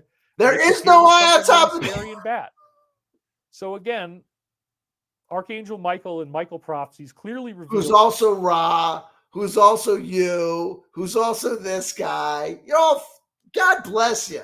That he's now come back as Archangel Michael. Oh, yeah, okay. But that it was also, as a time-traveling entity, he had to disguise his identity. So when he contacted other races in the past, he went by the name Ra. And then... What? Why would he have to come back as a time-traveling entity? If he's Archangel Michael, if he's a biblically accurate angel, he's beyond the space and time... I've read you can read it in the fucking book. You said it yourself. Hold on. Fuck you. I love you. Here we go. Okay. The Law of One series has some intriguing quotes on the true meaning of history, which gives us an excellent starting point for this discussion. We are reminded that there really is only one story being told again and again. Again, fair use. The specific details, times, and places are much less important than the philosophy of spiritual evolution these cycles are ultimately meant to teach us. And this goes to 2.2. The time space of several thousand of your years creates a spurious type of interest. The teach/learning, which is our responsibility, is philosophical rather than historical. We are not part of time and thus are able to be with you in any of your times. 16.22. 22 is my magic number. There's past, present, and future in third density. In an overview, such as an entity may have, removed from space-time continuum, it may be seen that in the cycle of completion, there exists only the present. Archangel Michael wouldn't have to be a time-traveling entity because according to the Archangel Michael's being the Archangel Michael, he wouldn't be time-traveling. Everything's just the present to him. Boom! I know more about this shit than you do, and you're apparently Ra. That means you're not Ra. I have more qualifications to be a legitimate incarnation of an entity like Ra or Archangel Michael than you do. That's why you guys don't like me. But the only thing that I'm capable of doing that is because I'm probably smarter, which doesn't make me better, more ethical, greater or kinder. It just means I've got more computing power or more education. Or maybe I'm just working on being less narcissistic, so I'm not making these stupid, dumbass statements. Then they ended up distorting the message and creating what we now think of as the deep state. So the deep state originally was created. I thought Michael was fighting for the devil. A distortion of their work. So again, check this out. They create these. They have an APEP rocket, and it's named after the nemesis of Ra. That is a direct threat, because according to these other posts that you're going to see, they're using this in a ceremonial capacity. No, they're not. It's not named after that god. And even if it was, so what? It's a scientific study. They launched this on the eclipse as a threat, as part of a weird ritual. No, they didn't. They launched it to take studies. Okay. So supposedly the rocket study. And again, read the Shadow of Ezra posts. These are the APEP sounding rockets that NASA will be launching before and after the moon passes in front of the sun during the eclipse, named for the Egyptian serpent deity and nemesis of the sun god Ra. Dude, that's not true. They're not named after the nemesis of the sun god Ra. But anyway, leaving that misstatement by Shadow of Ezra aside, look, the rockets will study how Earth's upper atmosphere is affected when sunlight momentarily dims over a portion of the planet. That's true. The rockets might be visible if you are in the Washington, D.C. area. That's true. Targeted launch times for the three rockets are 2:40 p.m., 3:20 p.m., and 4:05 p.m., but may be subject to change. That's true. What's my point? David Wilcock is posting this, showing you the tweet, and then saying it says things it doesn't say. Shadow of Ezra, nowhere in this tweet says that it's part of a ritual. He makes one misstatement that it's named after the Egyptian serpent deity and nemesis of the sun god Ra. Beyond that, I have no problem with this post, but David Wilcock is telling you it says things it doesn't say. The question is this: is David Wilcock such a bold-faced liar, trickster, and P.T. Barnum huckster that he's that, confident in his ability to just lie to the audience that he's going to show you something, and with the black and white words right in front of your face, sell you that it says something it doesn't say? Or, giving him the benefit of the doubt, is he so high on his own supply, so involved in his own dream space, that he's seeing things that aren't there? Because the one thing that he can't say about me is that I'm misrepresenting the facts. Because the facts are clear as the words in your face. There is a clear disconnect between what David Wilcock is presenting these words to say and what they're actually saying. These words, if Shadow of Ezra says something else in another tweet, that's what Shadow of Ezra says in another tweet. But this tweet, this post, does not say it's part of a ritual. David Wilcock is attributing words to Shadow of Ezra in this tweet that are not there. So when David Wilcock does that, whether he's doing that innocently because he's self-deceived, or whether he's doing that out of some sort of agenda, he's lying. Study how Earth's upper atmosphere is affected when sunlight momentarily dims over a portion of the planet. They might be visible if you're in the Washington, D.C. area. The targeted launch times for 3 different rockets are 2:40, 3:20, and 4:05 p.m., but it may be subject to change. So again, this is what the rocket looks like. So APEP, they're literally launching this rocket. So okay, let's talk about something else. Richard C. Hoagland and his colleague Mike Barra wrote the incredible New York Times best-selling book Dark Mission, and I have the. Again, let me just point something out. Whether or not something is a New York Times bestseller and what it means to be a New York Times bestseller is one of the lamest accolades ever. It basically means that you sold a number enough to rank in a specific category, to be in one of the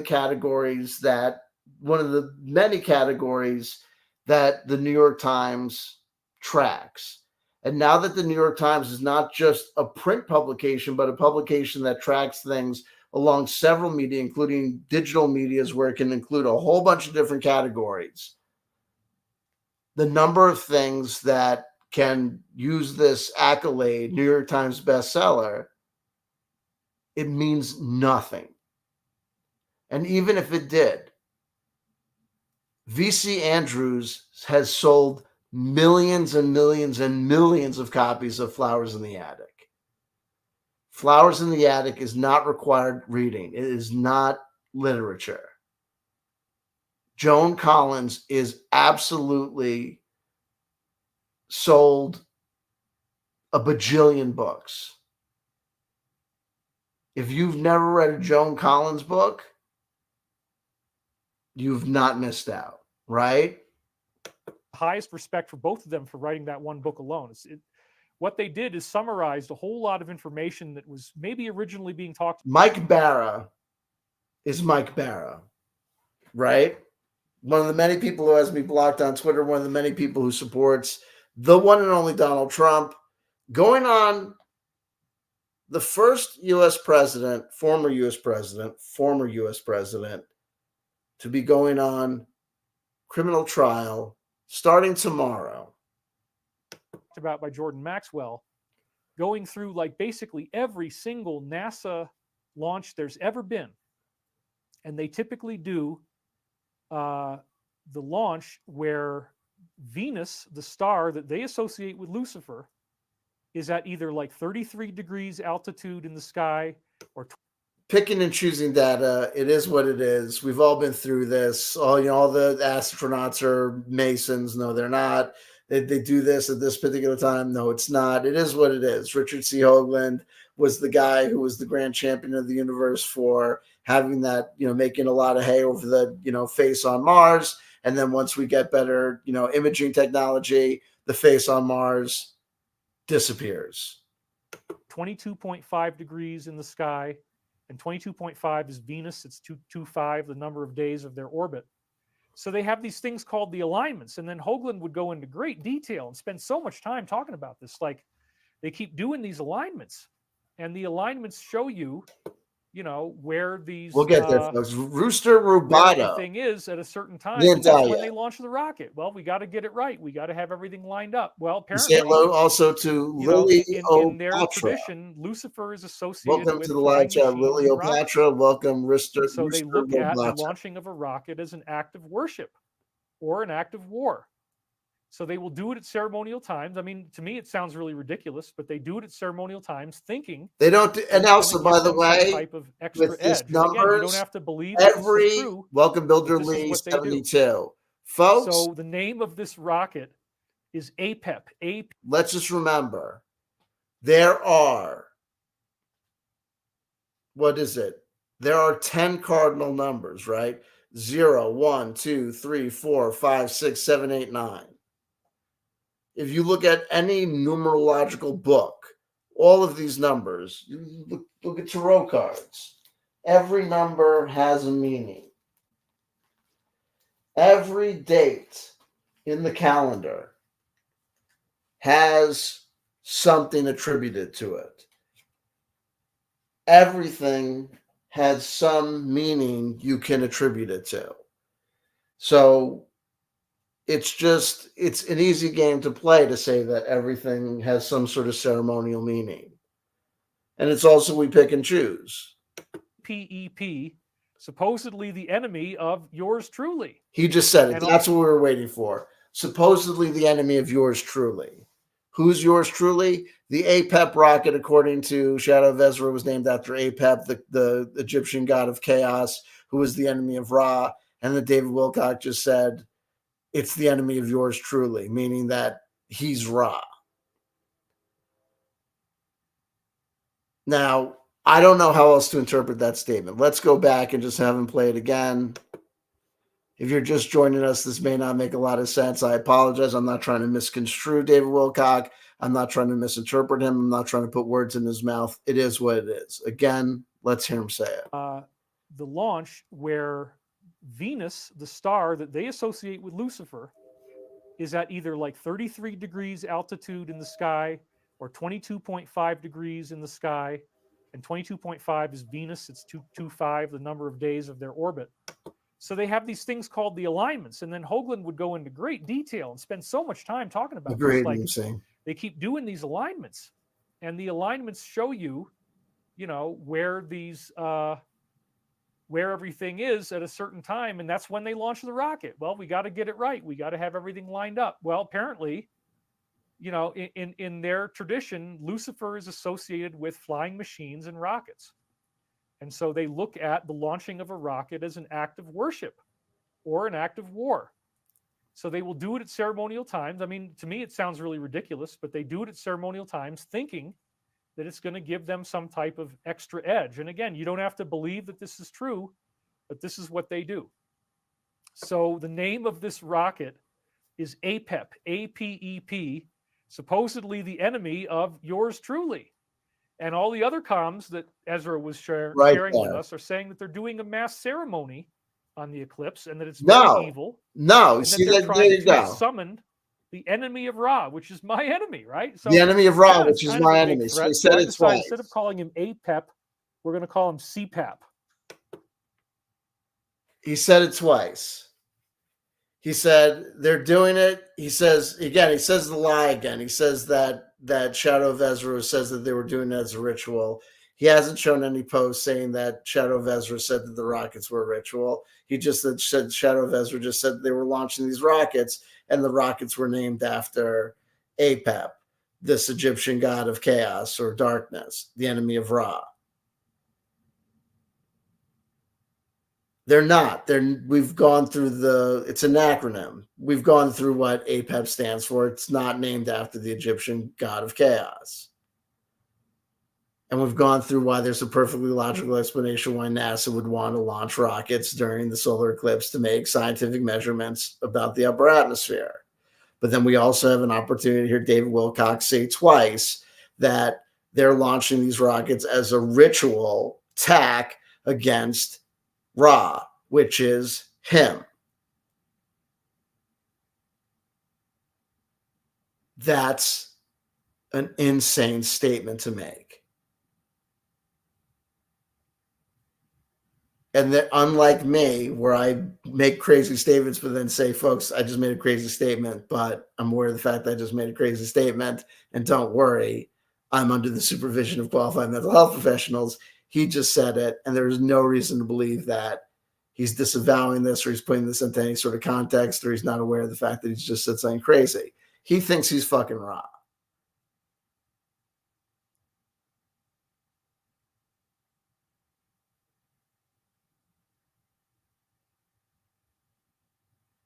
That's fucking nuts. And he thinks that they're fucking doing this ritual to attack him and to summon Lam to attack him because he's fucking Ra. That's crazy. And if he doesn't, and I'm misconstruing it, I've laid out why I think, based on his own words and what he's just drawn us through, why I think that's what he's saying.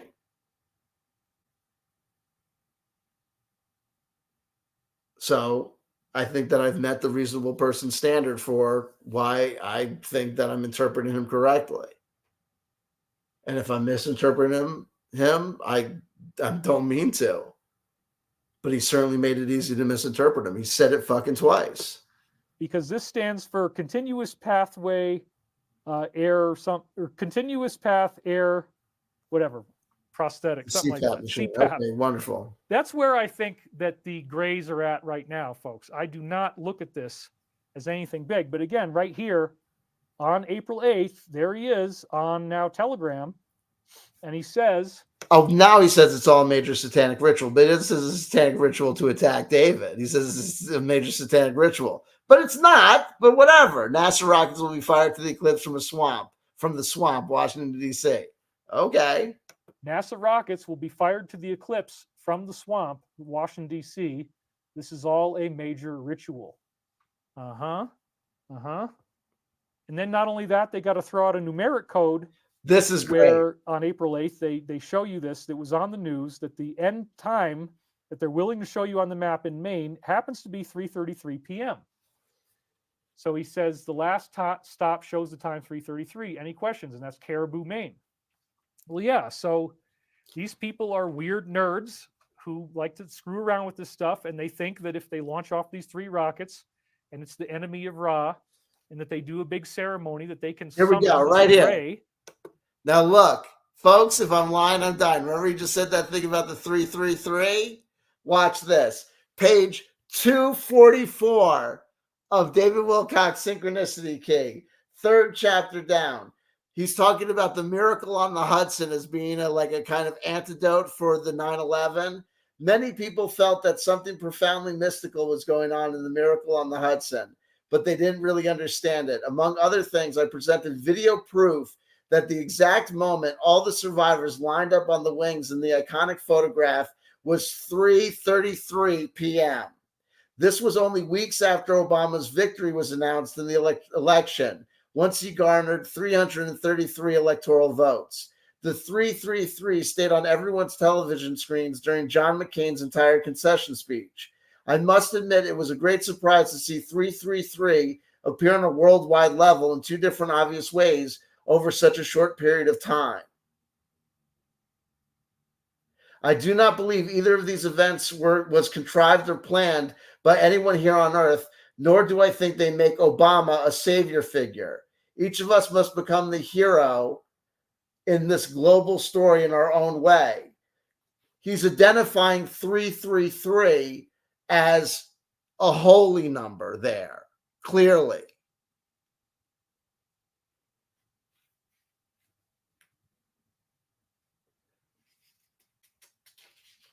And now 33 is a satanic number here.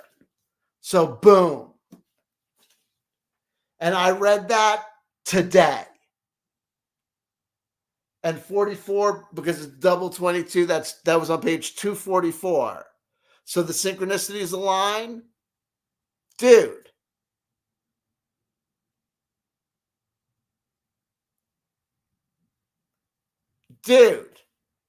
David. You can switch teams anytime you want to and go back to Team Good Guy. 333 is not an evil number. And you used to know that.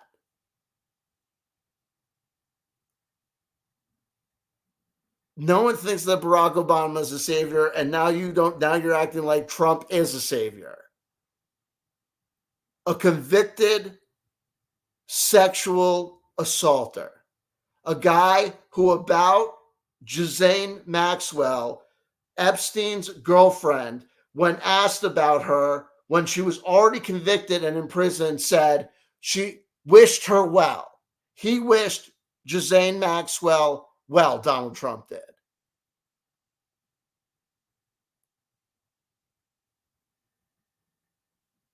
You're nuts.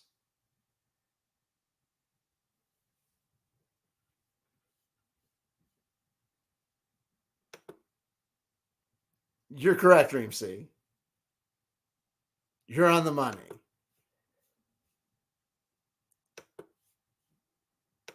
To come here and fight Gurley. And I swear to God, Gurley's going to kick his ass.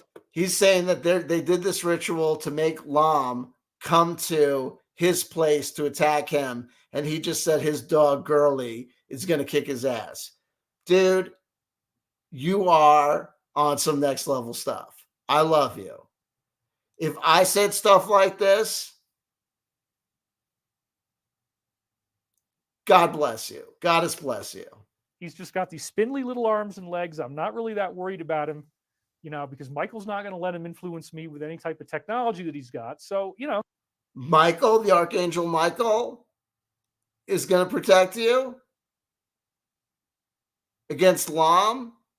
You are talking like you are. The quote is from the movie. What was the movie? Reality Bites. By, at the time, I'm still obsessed with her.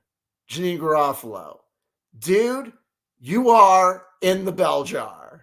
Oh, I haven't had Lam show up. I'm still here. A week after Yeah, this happened, I because wasn't going to do the show, but sure enough, they're trying to do all this weird ceremonial symbolic stuff, and it involves shooting rockets up into the air and 333 and major ritual ceremonies and da da da. And then all of a sudden, oh wow, that's right, yeah. Now there's this crazy war situation going on involving what? Oh, that's right, the launch of a bunch of rockets. wow, it's So like that's it's the all Black Swan event. connected. You are, God bless you. We don't have to do anymore. You know what? We don't have to do anymore. You're fabulous. You're a beautiful human being. There we go. That was it, folks. 2 hours to explain to you that, yeah, is David Wilcock claiming to be Ra? Yeah, he seems to believe that he's Ra, and the rockets that they launched up was part of an elaborate satanic ritual to get Lam, one of the spiritual guides of Aleister Crowley, to personally come down, and that he misidentifies as being involved with the Book of the Law.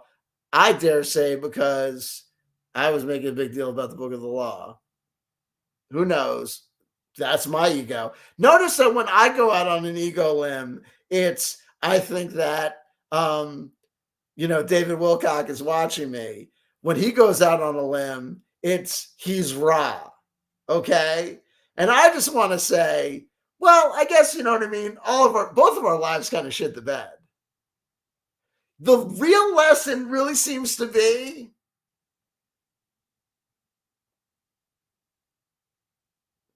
Liliopatra. I thought he was the reincarnation of Edgar Casey.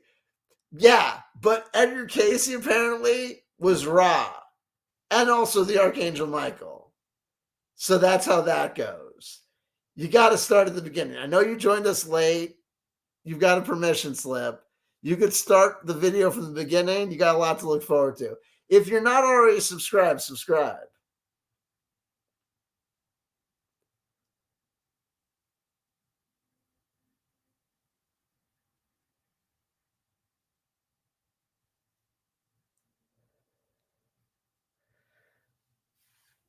We're going to draw a card from the Deviant Moon Tarot. I'm using a tarot deck from 2013 because I'm reading a book from 2013. I'm practicing my little thing called chrono magic. Witness for justice. Yeah, but don't worry. I'll be back. I'll be back when the Ra is new, and I'll have new events for you. And you'll have things you'll want to sue about, and I'll depose you. Reepsy asks, has Mr. Wilcox been getting past lives auditing from Scientology or something? No, but I know in this video he does talk about Edgar Casey's high colonic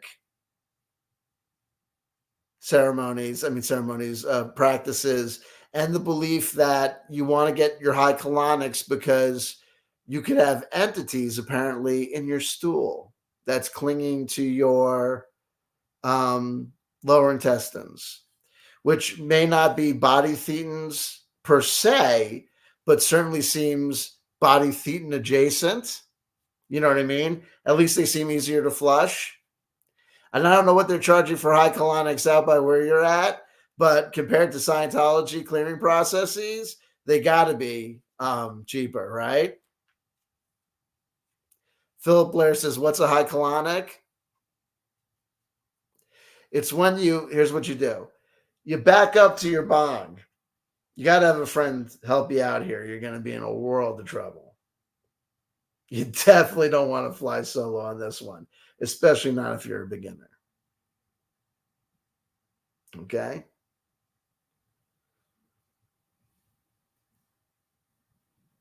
In the South, they call it a reverse flyby. You like that?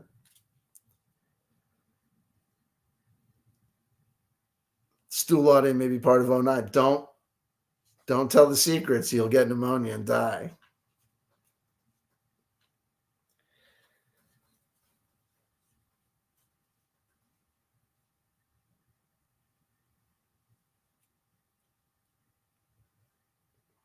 I'm gonna bullshit myself out of this one. I don't know how I'm gonna do it.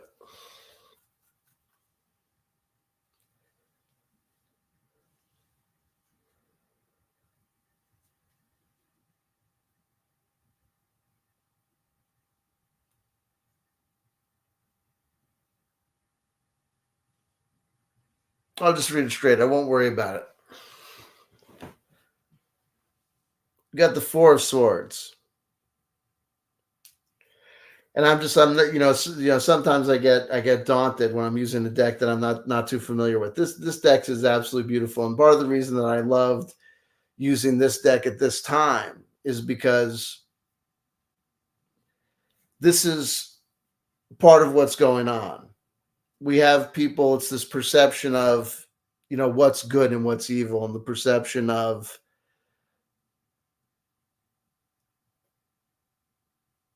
people acting like,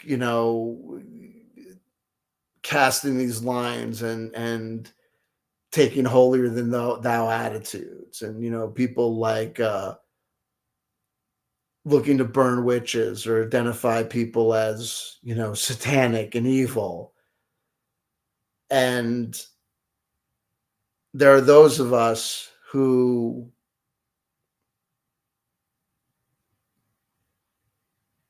are sons and daughters and denizens of the dark.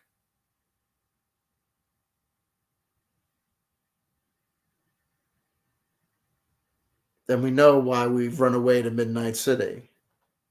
And we know why we're beautiful. And we know why we're not evil.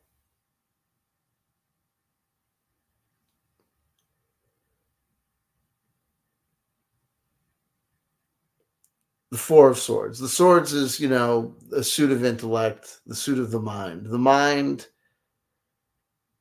allows us to be conscious. It allows us to think. But the term of like a double-edged sword is so apropos. Because it can also torture us.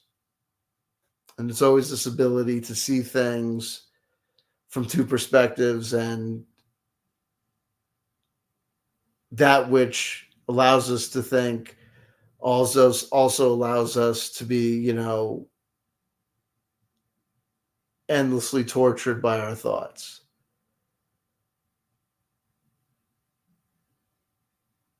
But 4 is a balanced number. It's an even number. And it all comes back to me now. It's a card of meditation. In a traditional tarot card deck, we would see this as a body laying in state. And here we have 3 swords in the ground. The body could be seen as if buried. A scene that some might see as morbid, but others might be able to see as quite peaceful. And we see this, and we've meditated upon this notion of satanic rituals and all this stuff, and the presenting of these things as this great war that's happening, this battle, and we can say, and we can show the other side, the presumed other side, Aleister Crowley and Lam and AWAS. What is it exactly that you fear? What is this great evil? This serpent, this darkness? Without death, there is nothing for Jesus Christ to overcome. If there is a great source creator and he created all, they created all, then truly everything that we find manifest in this universe, in this life and existence, including death, darkness, evil, demons, gargoyles, things that go bump in the night, were created too. So we invite you to be at peace with that which might seem morbid, with that which might seem scary, with that which might seem to be attacking you or keeping you up at night. Give up. Give into it. There's rockets coming at you. There's swords piercing your peace. Just let them come through.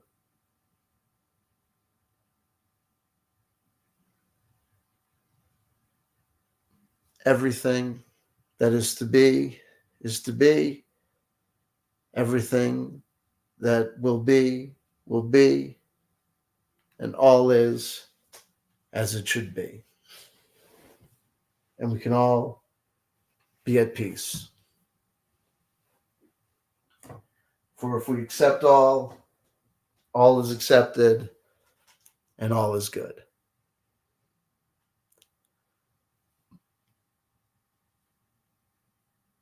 I hear you, Phil Blair. Yiddish is beautiful. Until next time, to everyone who may hear these words, even to David Wilcock, who, whether you're David, Wilcock, Ra, Edgar, Casey, whomever, and everyone else, I love you, I love you, I love you. And if no one told you they loved you today, somebody just did. That somebody is CW Chanter. Be at peace, and I'll see you soon. Whew! Being Ra, that's a tough one. I have a hard time being just a me. I wouldn't want to be that guy. You know what I mean? I would like to be that APAP guy. I'm a crazy snake. I'm a crazy snake. I'm a darkness snake. Ooh, yeah. I hang out in the mountain and the sun goes down. Ooh. Yeah, yeah. I'm a rocket snake. Coming at you, man. I'm a rocket snake. In the ritual town. Ooh, yeah. Going APAP. Going APAP now. You see? He's doing a ritual. I'm coming at you live. 8-bit style. No cheat code for this guy. Yeah. I'm all into it now. You know what I mean? Getting excited. There you go. Who knew? There you go. Be good. I wish you never stopped. That's what she said. Anyway, there you go. The criminal trial of Donald Trump starts tomorrow. Meanwhile, there's some people out there that would suggest, Mr. Wilcock, that if they were doing a satanic ritual, the deep state as it were, that they might not have been aiming for you. They might have been aiming for Sir Donaldus J.S. Trumpus, he of the, clam grab and extraction persuasion there. You know what I mean? But no, you think they're coming after you and Curly. What? You know what I mean? Madness, my friend. But there you go. You know what I mean? Like, what am I going to do? Hate on the guy for having narcissistic tendencies? You know what I mean? What are you going to do? But that's wild. If I ever suggested that they were doing satanic rituals, they would come and take me away, baby. You know what I'm saying? Well, that's the one thing I got to say, man. I got to tell you something. But there was another part of this video I got to tell you. It's great. Hold on. Let me make sure I got all the things. Hold on. I know I said I was out here, but hold on.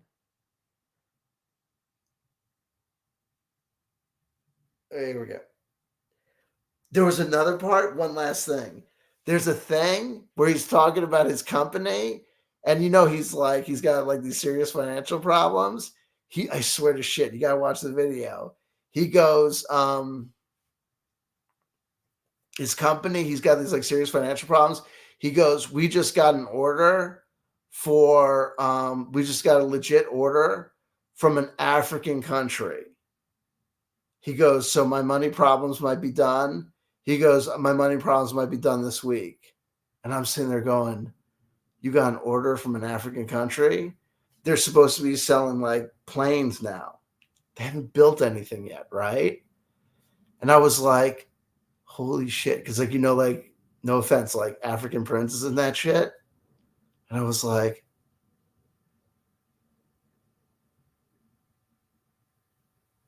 and he was like, don't worry, it's a peaceful African country. And I'm like, I'm not like that up on my like geopolitical stuff as far as Africa is concerned, but I'm not aware of like many, if any, African countries that like totally hit the demarcation of like they're absolutely at peace. But then I was like, who's ordering planes and who's ordering planes from like David's company? And like you got an order, like they haven't built anything. Like to the best of my knowledge, like they haven't built anything yet. Killendall joined us. These could really be the end times. Yeah, well, hey, anything could be the end times, man. You know what I mean? You know what I mean? You know what I mean? We had this time together. You know what I mean? Say a prayer for me, I'll say a prayer for you. And we'll just be like,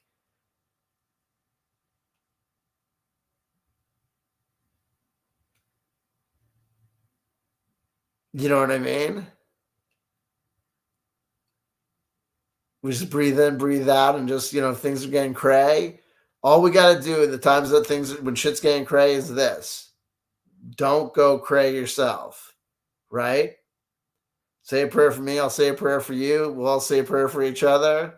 You know what I mean? And then we'll have our shit covered. You know what I'm saying? As far as prayers are concerned.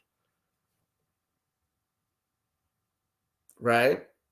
If the world's going cray, just do your best to yourself personally don't go cray.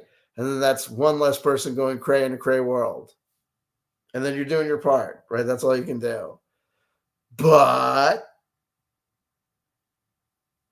we'll see.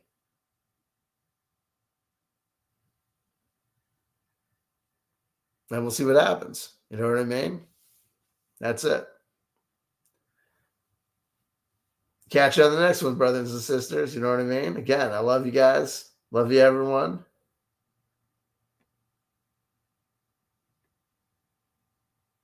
It's going crazy. We'll see it. We'll see what happens, man. When all else fails, pray to David Wilcock, apparently. You know what I mean?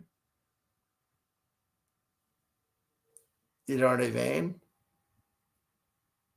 Or pray to me. You know what I mean? Let me be your personal APAP. I will be your APAP, baby, till the end of time.